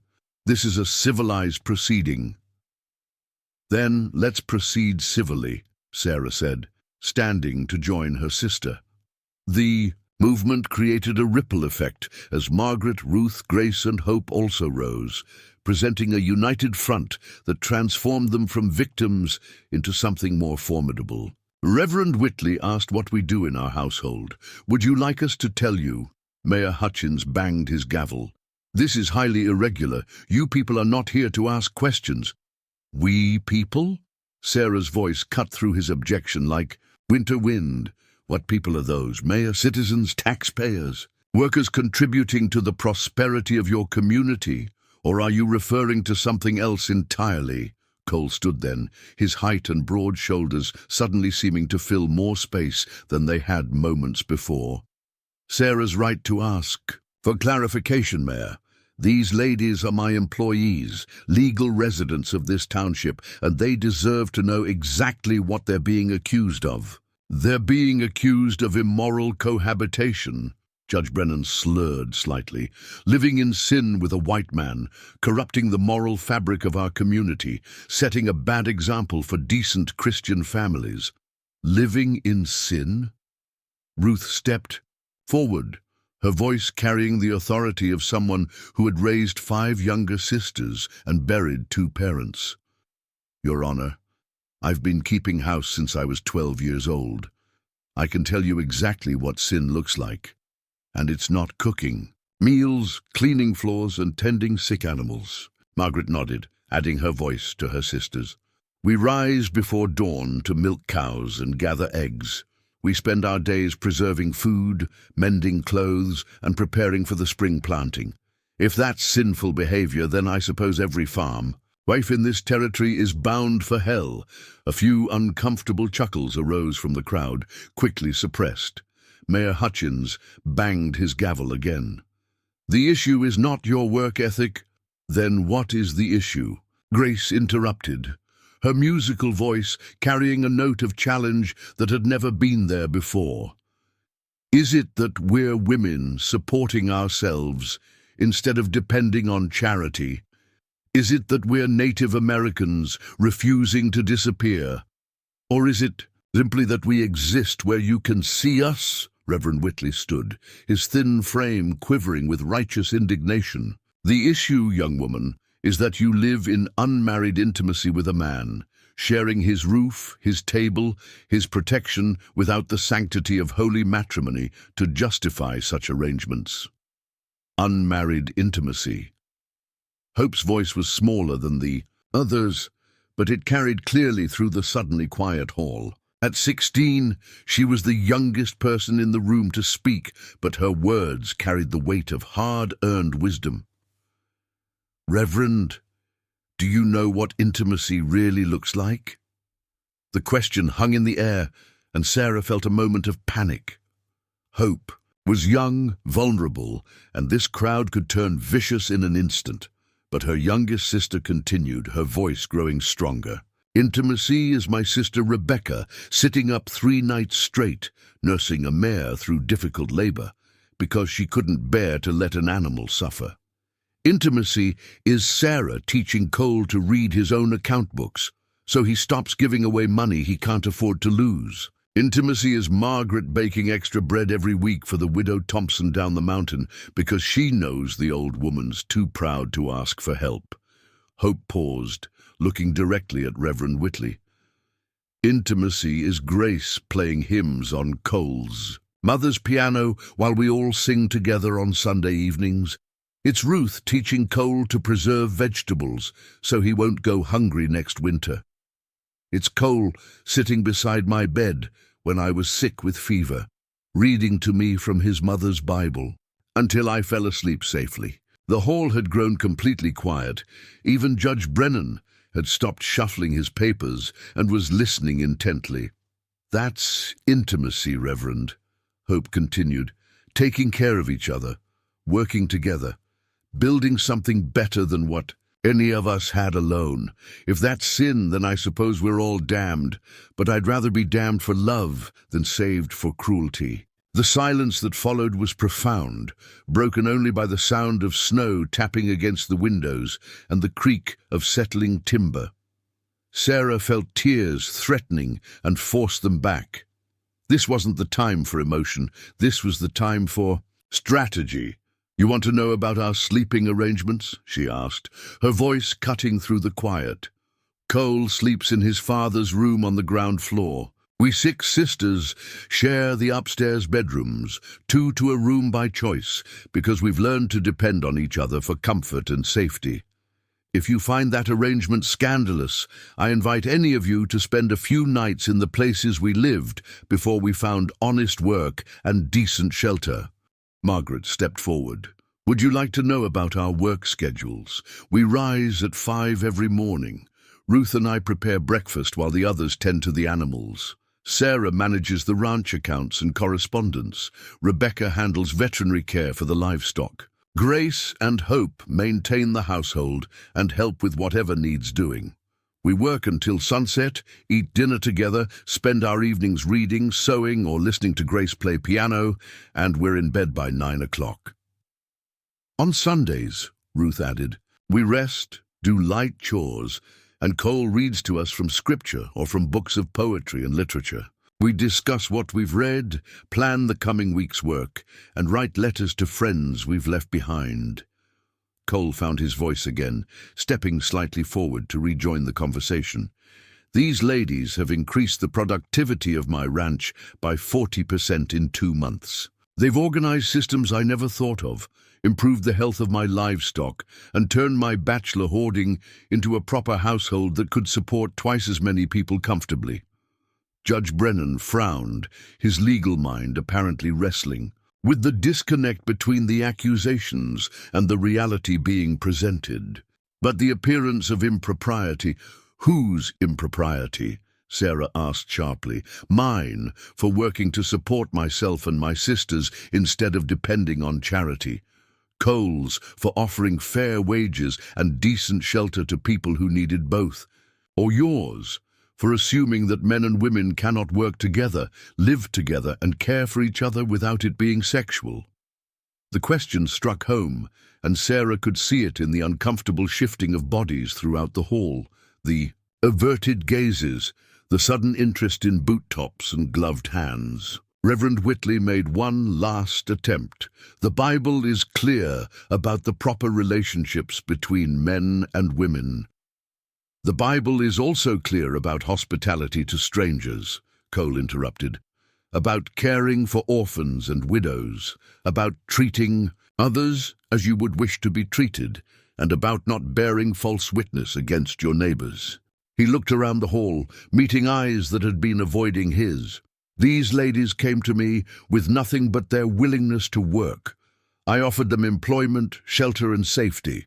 They've repaid that offer with loyalty, hard work, and the kind of dedication that turns a lonely house into a home. If that's criminal behavior, then arrest me. But if it's not, then I suggest this community has better things to do than persecute people for helping each other survive." Mayor Hutchins had been growing increasingly uncomfortable as the evening progressed. What had been planned as a simple public shaming had turned into something more complex, more challenging to his assumptions. He looked around the hall, noting the changed expressions on many faces, the thoughtful frowns replacing the earlier hostility. "This meeting will recess for 10 minutes, he announced, banging his gavel with less authority than before. "The council will confer privately and then render our decision." As the 3 officials retreated to a side room, the Harrison family found themselves surrounded by a crowd whose mood had shifted significantly. Instead of hostility, there was curiosity, uncertainty, and in some faces something that looked almost like respect. The battle was far from over, but the first shots had been fired, and Sarah allowed herself a moment of cautious hope. They had faced their accusers with dignity, answered lies with truth, and met hatred with evidence of their humanity. Now came the waiting, and the discovery of whether truth and dignity were enough to overcome prejudice and fear in a small mountain town that had never been forced to examine its own assumptions about morality, family, and what it meant to be a good neighbor. During the 10-minute recess, the town hall buzzed with conversations that would have been unthinkable an hour earlier. Small groups clustered together, voices low but animated, as the community grappled with the disconnect between their expectations and the reality they had just witnessed. Sarah remained seated with her sisters and Cole, maintaining their dignity while secretly cataloguing the faces around them. Some still wore expressions of stubborn disapproval, their minds already made up and unwilling to be changed by mere facts. But others showed signs of uncertainty, of people reconsidering assumptions they had held without question. It was during this tense intermission that the first surprise came. Martha Hendricks, the wife of a struggling farmer whom Cole had quietly helped through 2 harsh winters, approached their group with obvious nervousness but determined purpose. "Mr. Harrison," she said, her voice barely audible above the crowd's murmur. I wanted to say something." Cole looked up, surprised. Martha was a shy woman, worn thin by hard work and too many children to feed, not someone who typically spoke up in public gatherings. "Mrs. Hendricks," Cole said gently, rising to show her proper respect. "You don't need to—" "Yes, I do," Martha interrupted, her voice growing stronger. She looked around the hall, then back at Cole and the sisters. "People need to know the truth, not just gossip and assumptions." Before anyone could respond, Martha turned toward the crowd and raised her voice. Excuse me, everyone." The hall gradually quieted, all eyes turning toward the small, plainly dressed woman who had never before commanded anyone's attention. "I have something to say about Cole Harrison and his character," Martha announced, her cheeks flushing but her voice steady. 2 winters ago, when my husband broke his leg and couldn't work, when we had 6 children to feed and no money for food or medicine, Cole Harrison showed up at our door with supplies. She paused, swallowing hard. He didn't make a big show of it, didn't tell anyone what he was doing, just brought food, firewood and medicine, and he told my husband it was payment for work that could be done when the leg healed. He gave us our dignity along with his help. A murmur went through the crowd, and Sarah noticed several people shifting uncomfortably. Apparently, Cole's quiet generosity had been more widespread than even she had realized. Martha continued, her voice growing stronger with each word. "Last fall, when our cow died and we thought we'd have no milk for the baby, Cole appeared with a gentle milk cow and said he needed someone to care for her through the winter. We all knew it was charity, but he made it feel like employment. That's the kind of man you're accusing of immorality." She looked directly at the sisters then, her weathered face softening. "I've seen these ladies at the general store, buying supplies, always polite, always dignified. I've heard them speak kindly to children, offer help to anyone who needs it. If this is what corruption looks like, then maybe we need more of it in this community." Martha's unexpected testimony created a ripple effect. Old Pete Martinez, the Mexican rancher who owed Cole for a horse, stood up next, his accented English carrying clearly through the hall. "Martha speaks truth," he said simply. "Cole Harrison is good man. He sell me horse last year, trust me to pay when I can. Other men, they want money first, papers signed, guarantees. Cole, he see I need horse to work my land, he shake my hand, he say pay when you can. This is character of man you accuse." Sarah felt a warmth spreading in her chest as she watched the community's perception begin to shift. These weren't planned testimonials, they were spontaneous eruptions of conscience from people who had remained silent too long. Dr. Samuel Morrison, the elderly physician who served the mountain communities, cleared his throat and stood with the careful movements of a man whose joints ached in cold weather. "I've been practicing medicine in these mountains for 30 years, he said, his voice carrying the authority of experience and age. "I've seen what real immorality looks like. Men who abandon their families, women who neglect their children, people who turn their backs on neighbors in need." He gestured toward the Harrison family. "What I see here is the opposite. I treated young Hope when she was ill with fever, and I saw how this family cared for her. Every woman taking turns at her bedside, Cole riding through dangerous weather to fetch me, everyone working together to save one of their own. Dr. Morrison's keen eyes swept the crowd. You want to talk about Christian values? I've seen more Christian behavior in that ranch house than in some of our most pious households. These people take care of each other, work honestly, help their neighbors, and ask for nothing but the right to live in peace. The momentum was building, but it was Elena Vasquez who delivered the most powerful testimony. The middle-aged woman owned the general store and had a reputation for sharp judgment and no-nonsense business practices. When she stood, conversations stopped immediately. Everyone knew Elena's opinions carried weight. I want to address something specific, Elena said, her voice cutting through the hall like a well-sharpened blade. There's been talk about these ladies being women of questionable character. I've had business dealings with them for 2 months now, and I can tell you exactly what their character looks like. She pulled a small notebook from her pocket. They pay their bills in full and on time. They're polite to everyone, including customers who are rude to them. They buy practical necessities, not luxuries: soap, fabric for mending, medical supplies, food staples. They count their money carefully because they don't have much, but they never complain about prices or try to bargain down what things cost. Elena looked around the hall, her expression challenging anyone to disagree.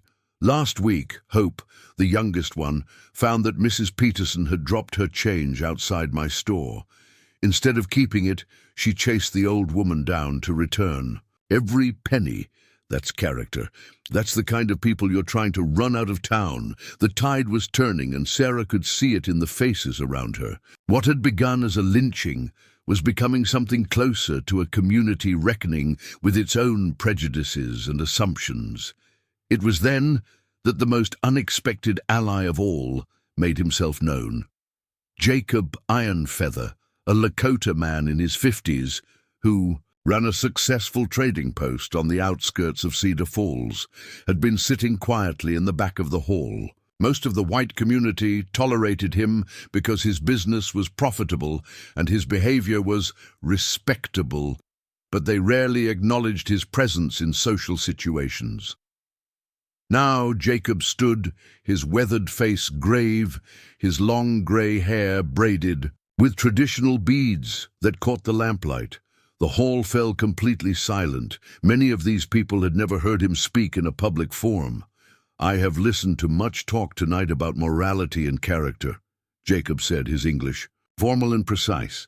I have heard accusations against these women based not on their actions, but on their race and their circumstances. This troubles me. He walked slowly toward the front of the hall, his moccasined feet silent on the wooden floors. These sisters are Lakota, like my grandmother. They carry themselves with dignity, work with their hands, care for family. These are the values my people have honored for generations. Jacob stopped near the Harrison family, his dark eyes meeting each of the sisters' gazes in turn. But I also see something else. I see what happens when people are forced to leave their homeland, when families are scattered, when young women must find their own way in a world that does not welcome them. His voice grew stronger, more commanding. Cole Harrison offered shelter to strangers. In my tradition, this makes him a person of honor.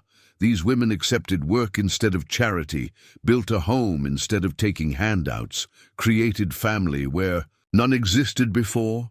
In my tradition, this makes them people of strength. The hall was completely silent now, everyone transfixed by this man who rarely shared his thoughts with the white community. You ask if their arrangement is moral, Jacob continued.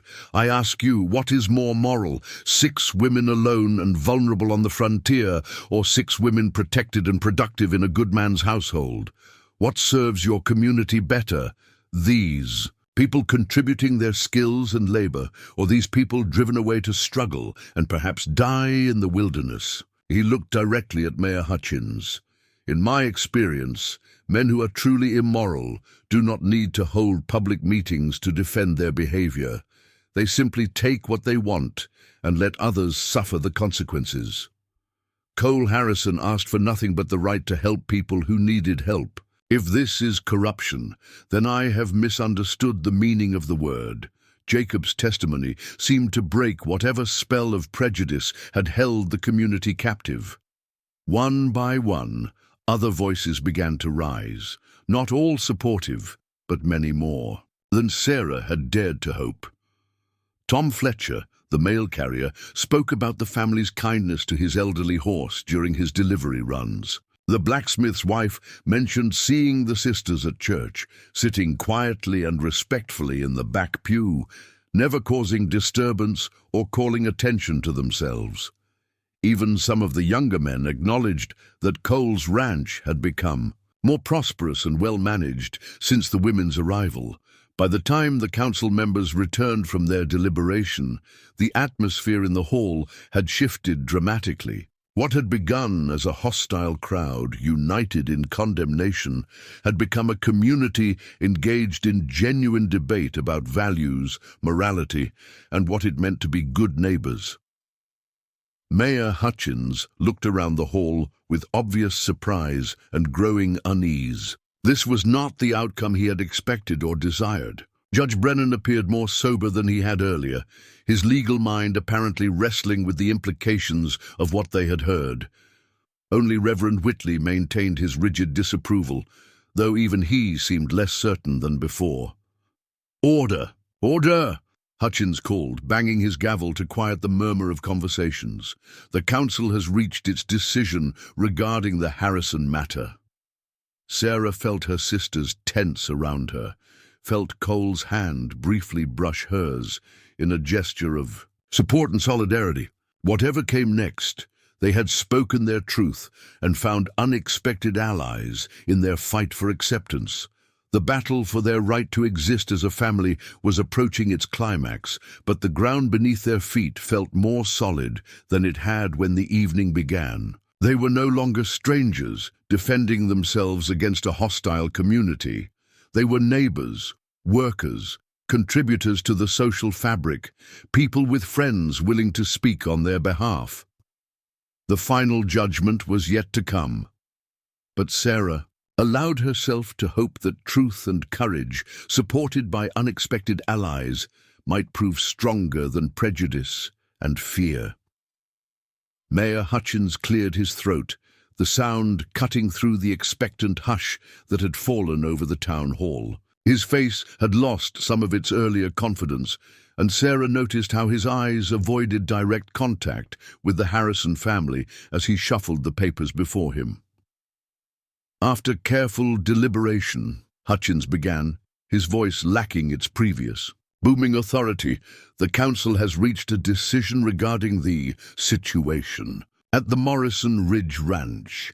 Judge Brennan leaned forward, his earlier inebriation replaced by the sharp focus that legal training provided even to lesser men when faced with complicated decisions.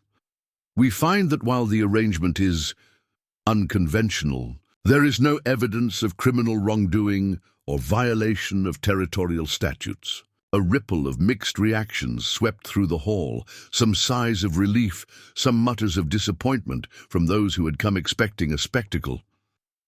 Reverend Whitley's thin face had grown pinched with disapproval. "However," he interjected, his voice sharp with barely contained frustration, "the appearance of impropriety remains. The moral influence on our community, particularly our young people, cannot be ignored." Sarah felt her heart sink. Even in partial victory, they were being warned, being put on notice that their acceptance was conditional and precarious. But it was Judge Brennan who surprised everyone by speaking next, his legal training apparently overriding his personal prejudices.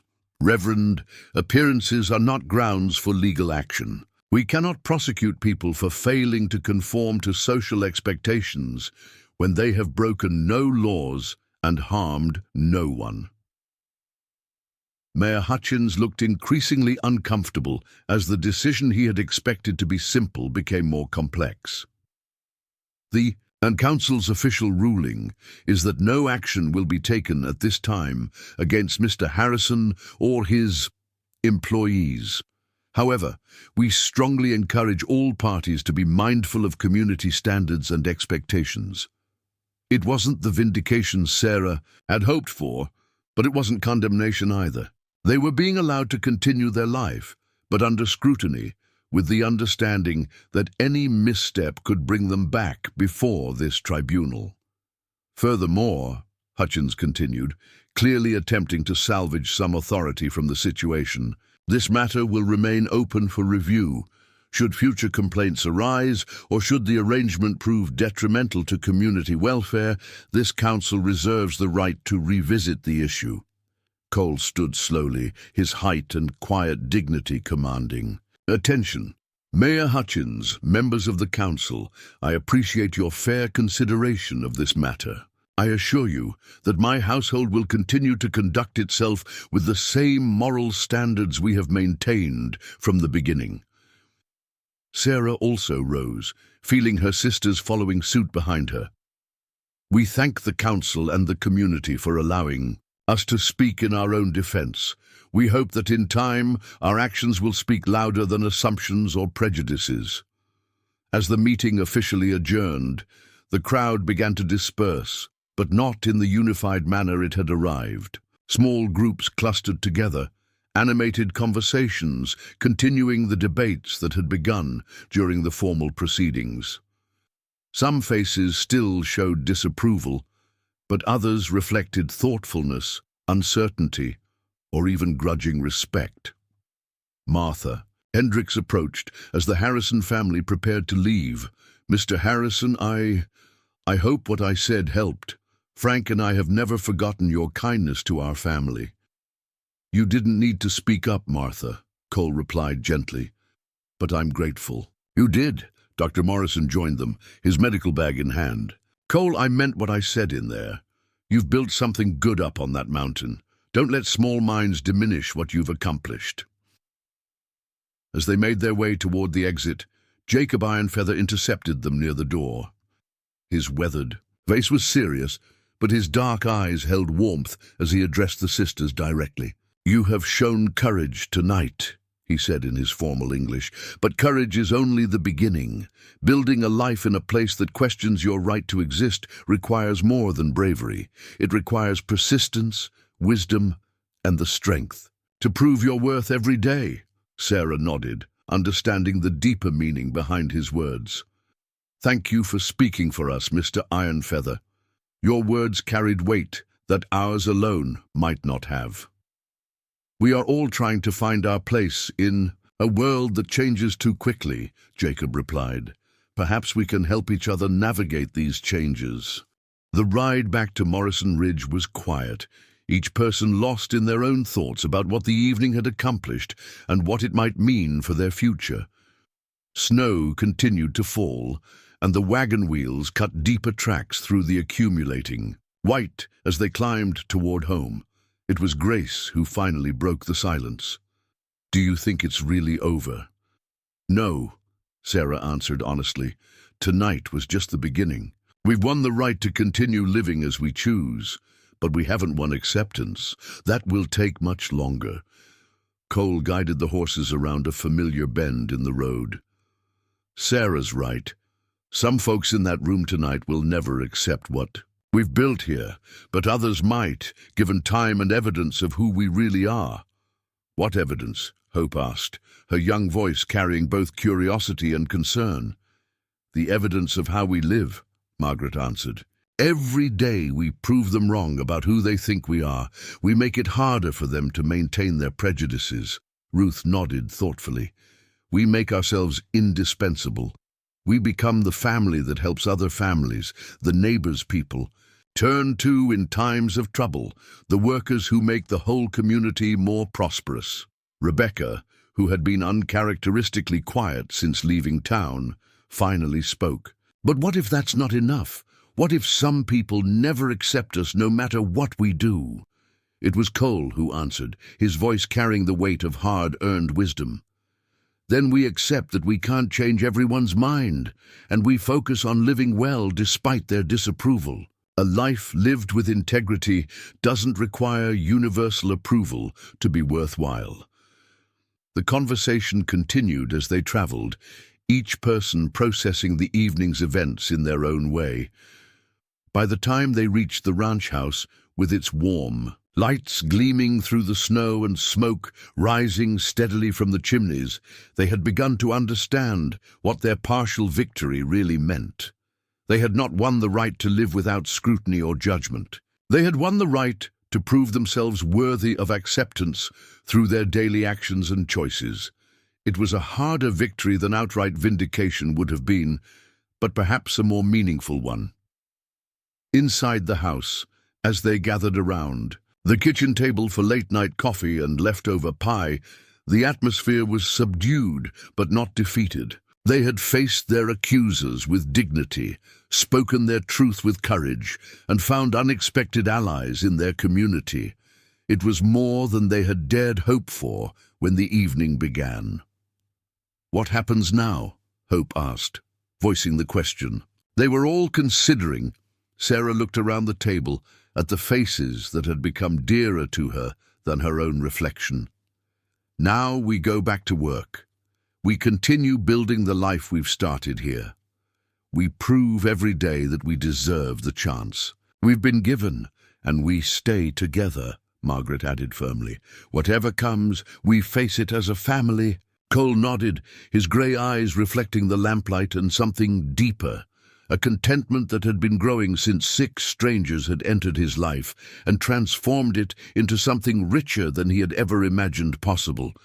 But even as they sat in the warmth and security of their home, planning for the future and taking comfort in their unity, none of them were naive enough to believe their challenges were over. The town's conditional acceptance came with a price: constant vigilance, perfect behavior, and the knowledge that any mistake could be magnified into proof of their unworthiness. Over the following weeks, that reality became increasingly clear. When they went to town for supplies, conversations stopped when they entered stores. Children stared openly, some with curiosity, others with the suspicious hostility they had learned from their parents. Business was conducted politely but coldly, with none of the casual friendliness that marked interactions between established community members. The sisters learned to shop quickly and efficiently, to keep their voices low and their demeanor deferential. They smiled at everyone, helped when they could, and never responded to provocations or slights. It was exhausting, the constant effort of being representatives of their entire race, their entire gender, their entire way of life. Cole felt the strain too. Men who had been neutral toward him before now greeted him with either excessive friendliness, as if to demonstrate their lack of prejudice, or cold formality that made clear his social standing had been altered by his household arrangements. But there were also small victories, gradual signs that persistence might slowly erode prejudice. Martha Hendricks began nodding to the sisters when she saw them in town, eventually progressing to brief conversations about children and household management. Dr. Morrison made a point of asking after Hope's health whenever he encountered the family, treating her with the same kindness he showed his other young patients. Elena Vasquez gradually warmed to them, eventually asking Margaret for advice about preserving vegetables and commenting approvingly on Ruth's practical approach to household budgeting. Even some of the younger men began acknowledging Cole with grudging respect, recognizing that his ranch had become more successful since the women's arrival. Most significantly, Jacob Ironfeather began visiting the ranch occasionally, sometimes bringing trade goods or news from other native communities, sometimes simply sharing meals and conversation with people who understood something of his experience of existing between worlds. These visits became precious to all of them, offering glimpses of a broader community that extended beyond the narrow confines of Cedar Falls. Through Jacob, they learned about other mixed families who had found ways to build lives on the frontier, other communities where acceptance came more easily than it did in their mountain town. "Change is slow," Jacob told them one Sunday afternoon as they sat around the kitchen table, sharing coffee and Ruth's fresh bread. "But it does come. You are part of that change, whether you intended to be or not." Sarah looked around the table, at her chosen family, her sisters, the man who had become their protector and provider, the elder who had become their guide and friend. They had not sought to be pioneers or symbols, but circumstances had made them both. As spring began to show its first tentative signs, longer days, the sound of running water as snow melted, the restless stirring of animals preparing for another season of growth, Sarah felt something similar stirring in her own heart. Hope for the future, confidence in their ability to weather whatever storms might come, and most importantly, the deep satisfaction that came from building something meaningful with people who mattered. The battle for acceptance was far from over, but the foundation they had built together was strong enough to withstand whatever challenges lay ahead. 1 year later, on a crisp October morning that painted the mountains in shades of gold and crimson, Sarah Blackhorse Harrison stood on the front porch of Morrison Ridge Ranch, watching her youngest sister Hope chase a litter of puppies around the yard. The sight filled her with a contentment so profound it sometimes took her breath away, not just because Hope was laughing, but because that laughter rang out freely without fear or the need to muffle joy for fear of drawing unwanted attention. The ranch had changed dramatically over the 12 months since that snowy night at the train station. What had once been a bachelor's functional outpost had transformed into something that could only be called a homestead, expanded, improved, and filled with the evidence of multiple lives being lived with purpose and care. The house itself bore witness to their growth.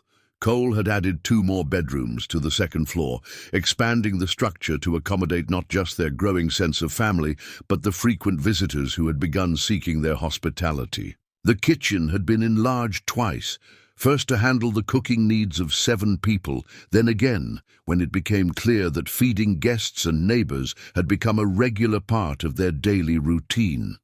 The vegetable garden that Ruth and Margaret had dreamed of now sprawled across nearly an acre, its neat rows having yielded enough food to feed not just their own household, but several neighboring families who had struggled through the previous harsh winter.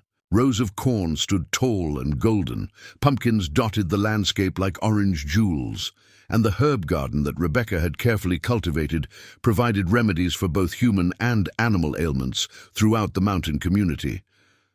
The root cellar, Cole had always underutilized, now groaned under the weight of preserved vegetables, smoked meats, and jarred fruits that would sustain them through whatever challenges the coming winter might bring. But more than that, it had become a community resource. When families faced shortages, when unexpected hardships struck, when natural disasters threatened to leave people hungry, the Harrison root cellar opened its doors to neighbors without question or expectation of repayment. Rebecca had established herself as the unofficial veterinarian for the entire mountain community, her reputation spreading far beyond the boundaries of Cedar Falls Township. Her gentle way with animals and her extensive knowledge of natural remedies had earned her recognition that transcended the prejudices some people still harbored about her race or her unconventional living situation. Ranchers now rode for hours to bring her sick cattle, and she had successfully delivered more foals, calves, and piglets than the expensive veterinarian from the valley who rarely made the difficult journey up the mountain roads. More remarkably, Rebecca had begun training other young women in her healing arts, sharing the knowledge her grandmother had passed down to her. Every Thursday afternoon, the barn became a classroom where girls from throughout the region learned to identify medicinal plants, prepare herbal remedies, and understand the basics of animal husbandry. These sessions had become so popular that Cole had built additional seating and improved the lighting to accommodate the eager students. Grace's music had become the soundtrack of their lives, and increasingly, of their community. Sunday evenings at Morrison Ridge Ranch now drew visitors from throughout the region, some initially curious, others genuinely seeking the peace and fellowship they found around Grace's piano. These gatherings had evolved into informal community meetings, where neighbors shared news, discussed problems, and found solutions together. The piano itself had been joined by other instruments as Grace's reputation spread. A fiddle appeared. One day, left by a grateful rancher whose prize bull Rebecca had saved. A harmonica followed, then a small drum that had belonged to Jacob Ironfeather's grandfather. Sunday evenings now featured not just Grace's skilled piano playing, but community sing-alongs, impromptu jam sessions, and the kind of musical fellowship that bound people together across cultural and economic divides. Margaret and Ruth had revolutionized not just their own kitchen, but the food culture of the entire mountain community. Their techniques for preserving food, their recipes for stretching scarce ingredients into satisfying meals, and their knack for organizing large-scale food preparation had made them indispensable during community events. The annual Harvest Festival, the Spring Planting Celebration, and the Midwinter Community Dinner all bore the stamp of their organizational genius and culinary expertise. More importantly, they had begun teaching other women their skills, transforming isolated farm wives into a network of women who shared techniques, resources, and support.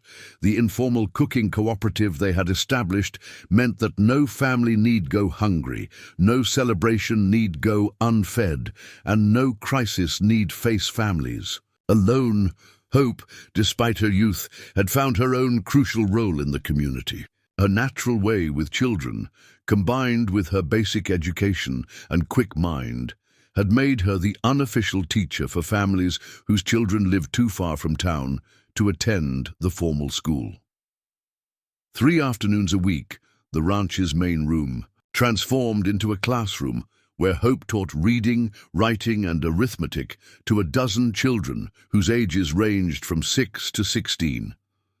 Her teaching went beyond basic academics. Hope had a gift for helping children navigate the complex social dynamics of frontier life, for explaining why some families lived differently than others, for fostering the kind of acceptance and understanding that their own family had fought so hard to achieve.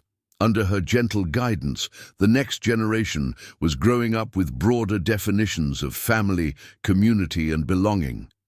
Sarah herself had become the unofficial business manager, not just for their ranch, but for much of the mountain community. Her skills with numbers, her understanding of legal documents, and her ability to negotiate fair deals had made her invaluable to neighbors who struggled with the complexities of frontier commerce.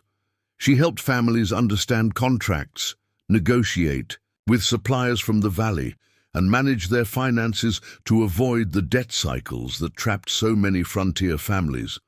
But perhaps most significantly, Sarah had begun corresponding with territorial officials about issues affecting mountain communities, road maintenance, mail service, education funding, and representation in territorial government. Her carefully researched letters and detailed proposals had earned attention from officials who rarely gave thought to the needs of remote settlements. Cole himself had changed too, though in subtler ways. The loneliness that had marked him for so many years had been replaced by the quiet confidence of a man who knew his place in the world and was content with it. He moved through his days with purpose, not just maintaining his ranch, but building something larger, a legacy, a family, a home that could weather any storm. His reputation in the community had transformed completely. The hermit rancher who had once been regarded with suspicion and mild pity was now seen as a natural leader, someone whose judgment could be trusted, whose word carried weight, and whose example inspired others to be more generous, more accepting. and more committed to community welfare. But perhaps the most significant change was in how the broader community had begun to view the Harrison family. The grudging tolerance of a year ago had gradually given way to something approaching genuine acceptance for most, and even grudging respect from those who would never fully approve of their arrangement. The transformation hadn't happened overnight or without setbacks. There had been difficult moments, times when old prejudices flared, when economic pressures made some people look for scapegoats, when the family's success made others resentful of their prosperity. But each challenge had been met with the same quiet dignity and persistent competence that had characterized their response to that first town hall meeting. The real turning point had come the previous spring, during the worst flooding the region had experienced in decades. When the creek that ran through Cedar Falls had burst its banks and threatened to wash away half the town, it had been Cole and his sisters who had organized the rescue efforts, opened their ranch as a shelter for displaced families, and used Rebecca's medical knowledge to treat the injured and sick. For 3 weeks, Morrison Ridge Ranch had served as the unofficial headquarters for disaster relief. The kitchen had run continuously, feeding not just their own household, but dozens of neighbors who had lost their homes and possessions to the flood. Sarah had coordinated supply deliveries and financial aid with the efficiency of a trained administrator. Margaret and Ruth had stretched their food stores to feed everyone who needed a meal, somehow managing to create satisfying, nourishing meals for crowds that sometimes numbered over 50 people. Grace had played soothing music for traumatized children, her gentle melodies providing comfort to families who had lost everything. Hope had helped tend to the smaller children who were separated from their parents during the chaos, her calm presence and storytelling abilities keeping frightened youngsters occupied while adults dealt with the crisis. Most importantly, Rebecca had saved lives, both human and animal, through her quick thinking and extensive knowledge of emergency medicine. When Dr. Morrison had been trapped on the wrong side of the flooded creek for days, Rebecca had become the community's primary medical care provider, treating everything from minor injuries to a complicated childbirth that might have been fatal. Without her intervention, she had organized medical supplies, trained volunteers in basic first aid, and worked 18-hour days to ensure that everyone received the care they needed. Her calm competence during the crisis had impressed even those community members who had harbored the strongest prejudices against her. By the time the waters receded and the community began the process of rebuilding, the Harrison family had proven themselves indispensable. They were no longer the suspicious outsiders who needed to justify their existence. They were the neighbors everyone turned to in times of crisis, the family whose competence and generosity had helped save the town. The formal recognition had come in the form of a letter from the territorial governor, officially commending their service during the emergency. But the real recognition had been subtler and more meaningful. The way conversations no longer stopped when they entered rooms, the way children ran to greet them on the streets, the way other families began seeking their advice on everything, from farming techniques to family problems. Mayor Hutchins, faced with his own inadequate response to the crisis compared to the Harrison family's effective leadership, had quietly announced that he would not seek re-election. Reverend Whitley had been transferred to a congregation in a different territory after his harsh criticism of flood relief efforts had alienated most of his parishioners. Even Judge Brennan had begun treating the family with a respect that bordered on deference. Now, as Sarah watched Hope playing with puppies that had been a gift from grateful neighbors, she reflected on the journey that had brought them to this moment of peace and belonging. It had required everything they had: courage, persistence, skill, and an unshakable commitment to each other. But they had built something remarkable. "Penny, for your thoughts," Cole said, joining her on the porch with 2 cups of coffee steaming. In the crisp morning air, Sarah accepted the coffee gratefully, wrapping her hands around the warm ceramic. I was thinking about that night at the train station, about how desperate we were, how frightened. If someone had told us then what our lives would look like now, you wouldn't have believed it, Cole finished for her, settling into the chair beside her that had become his customary spot for their morning conversations. Would you? Sarah asked, turning to study his face. If someone had told you that taking in 6 strangers would change everything about your life, would you still have done it? Cole was quiet for a moment, considering the question seriously. I'd like to think so, but honestly, I'm not sure I could have imagined how much better everything would become. I thought I was offering you shelter and work. I didn't realize. You were offering me a family. The word still carried weight between them. Family. Not the conventional kind that most people expected, not bound by blood or marriage, but something equally real and infinitely more chosen. They had created something that worked, something that made each of them stronger and happier than they had been alone.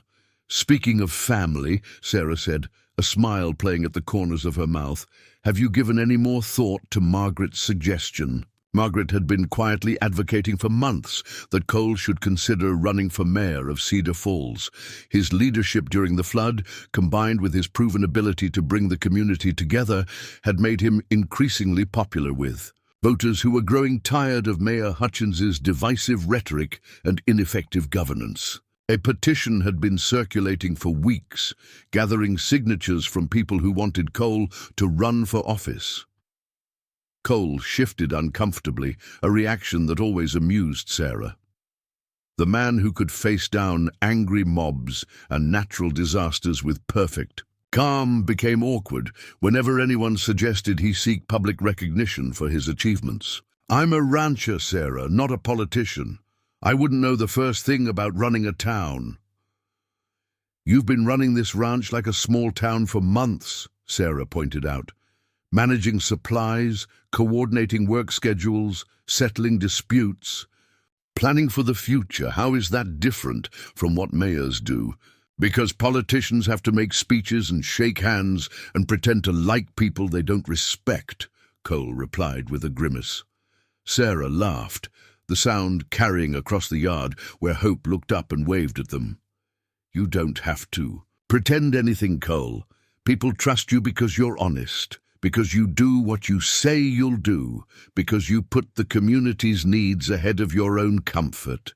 Those aren't political skills, they're just good character. Their conversation was interrupted by the sound of an approaching wagon. Jacob Ironfeather appeared around the bend in the road, driving a cart loaded with supplies and accompanied by 2 young native women Sarah didn't recognize. Visitors, Cole observed, rising to greet their guests with the automatic hospitality that had become second nature to all of them. Jacob pulled his wagon up to the porch, his weathered face creased in what passed for a smile with him. Cole, Sarah, I hope you don't mind unexpected company. Never, Sarah replied warmly, coming down the steps to embrace the older man who had become such an important part of their extended family. You know you're always welcome here. Jacob gestured to his companions, who climbed down from the wagon with the careful movements of people who had traveled far and weren't certain of their welcome. These are my nieces, Anna and Mary Ironfeather. They've been looking for work, for a place where they can be safe and useful. Sarah saw immediately what Jacob wasn't saying directly. These young women were in circumstances similar to what the Black Horse sisters had faced a year ago. Displaced, vulnerable, seeking a chance to build lives on their own terms. Anna, who appeared to be about 25, had the quiet dignity of someone who had faced hardship but refused to be broken by it. Her dark hair was neatly braided, her simple dress clean and mended, her posture straight, despite obvious fatigue. Mary, younger by several years, kept her eyes downcast, but Sarah caught glimpses of intelligence and determination in her posture. There was something fragile about her that reminded Sarah painfully of how Hope had looked during their most desperate days, a young person trying to be brave in circumstances that would challenge much older souls. "What kind of work are you looking for?" Cole asked gently, already understanding the situation and, Sarah could tell, already formulating plans to help. "We can cook, clean, work with animals," Anna replied, her English careful but confident. "We're not afraid of hard work, and we don't cause trouble. We just need a chance to prove ourselves." The words were almost identical to what Sarah had said that night at the train station, and the parallel wasn't lost on any of them. Sarah exchanged glances with Cole, then with her sisters, who had begun gathering on the porch, drawn by the sound of visitors and the possibility of new family members. The silent communication that had developed between them over months of shared challenges made words unnecessary. In the space of a few heartbeats, an entire conversation took place through looks alone, questions asked and answered, concerns raised and addressed, decisions made and confirmed. "Well," Cole said thoughtfully, "it happens that we've been thinking about expanding our operation.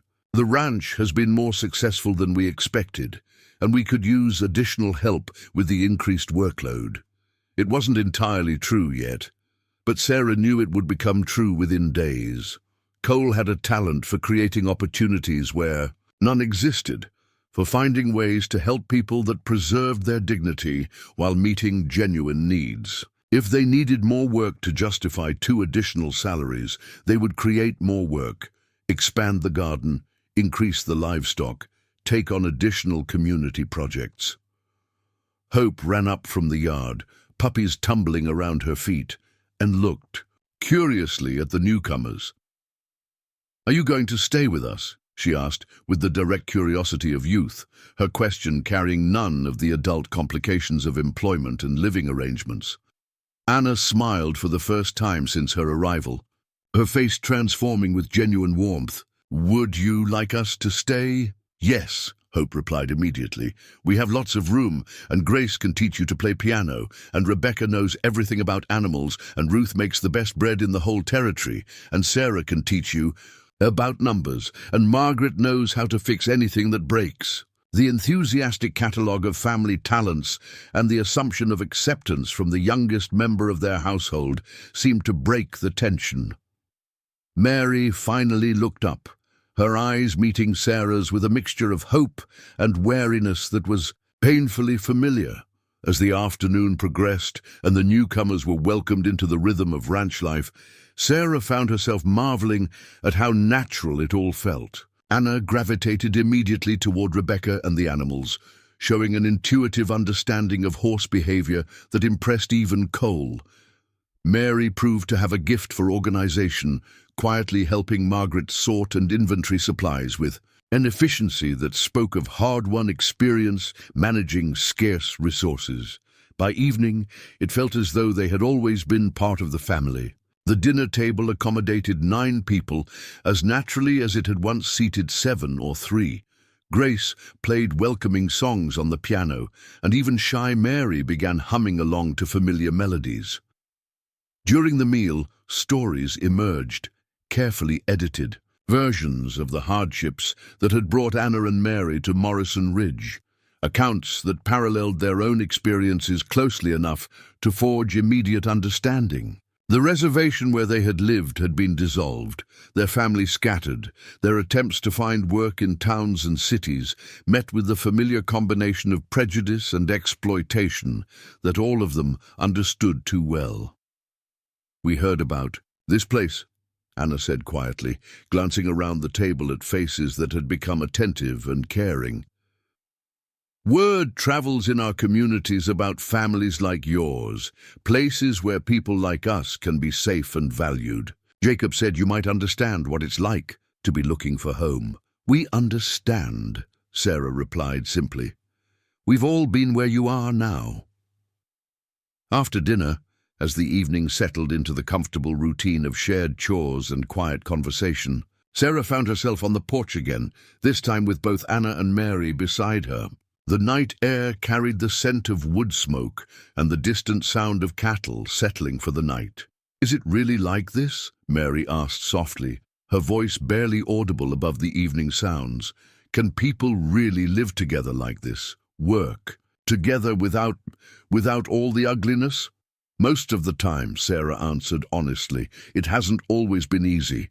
We've had to prove ourselves, had to earn our place here. But yes, it can be like this. It is like this." Anna nodded slowly. "Jacob told us about the town meeting, about how you stood up to them. That took courage." "It took desperation," Sarah corrected. "When you have nowhere else to go, you find courage you didn't know you had."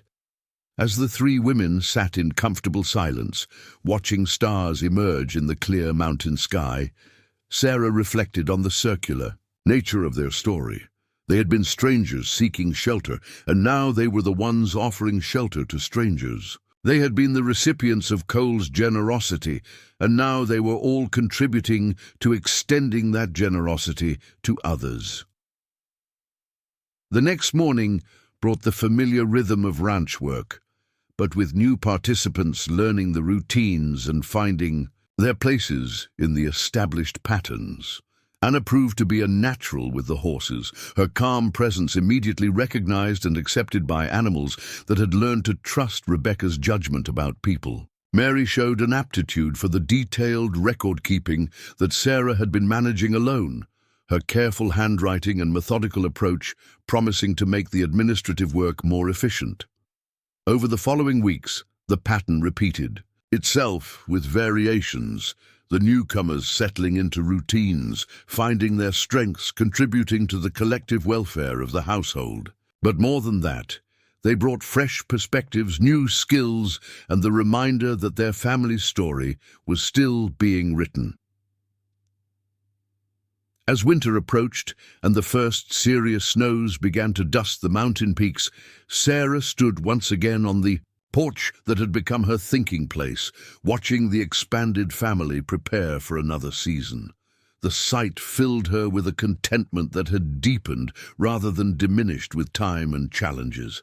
They had started as 6 desperate women and one lonely man, brought together by chance and necessity. They had become something unprecedented in their conservative mountain community, a chosen family that functioned as well as any bound by blood or law, a household that contributed more to community welfare than most traditional arrangements, a demonstration that love and commitment could create bonds as strong as any recognized by church or state. Now they were 9.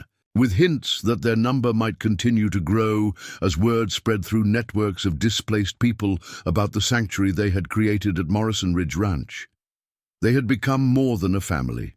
They had become a model, a beacon, a proof of concept that different kinds of families could not only survive, but thrive on the frontier. As Sarah watched Hope teaching Mary to play with the puppies while Anna helped Rebecca examine a pregnant mare, she realized that their greatest victory was not in what they had overcome, but in what they continued to build. Each new person who found safety and purpose within their walls, each neighbor who came to trust and rely on them, each child who grew up seeing their arrangement as normal and natural, all of these represented seeds of change that would grow. Long after their own story had ended, the circle was complete. But it was also expanding and would continue to expand as long as there were people who needed what they had learned to offer. The radical possibility that belonging was not something you had to be born into, but something you could create through courage, persistence, and the willingness to see family where others saw only strangers. Outside, the first serious snow of winter had begun to fall, but inside Morrison Ridge Ranch, the warmth of belonging had banished any possibility of cold.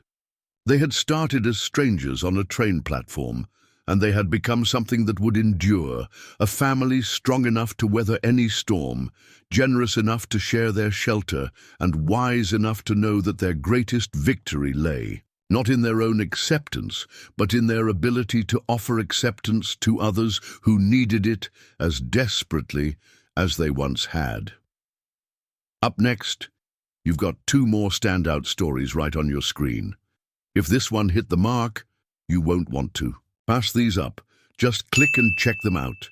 And don't forget to like, subscribe, and turn on the notification bell so you don't miss any upload from us.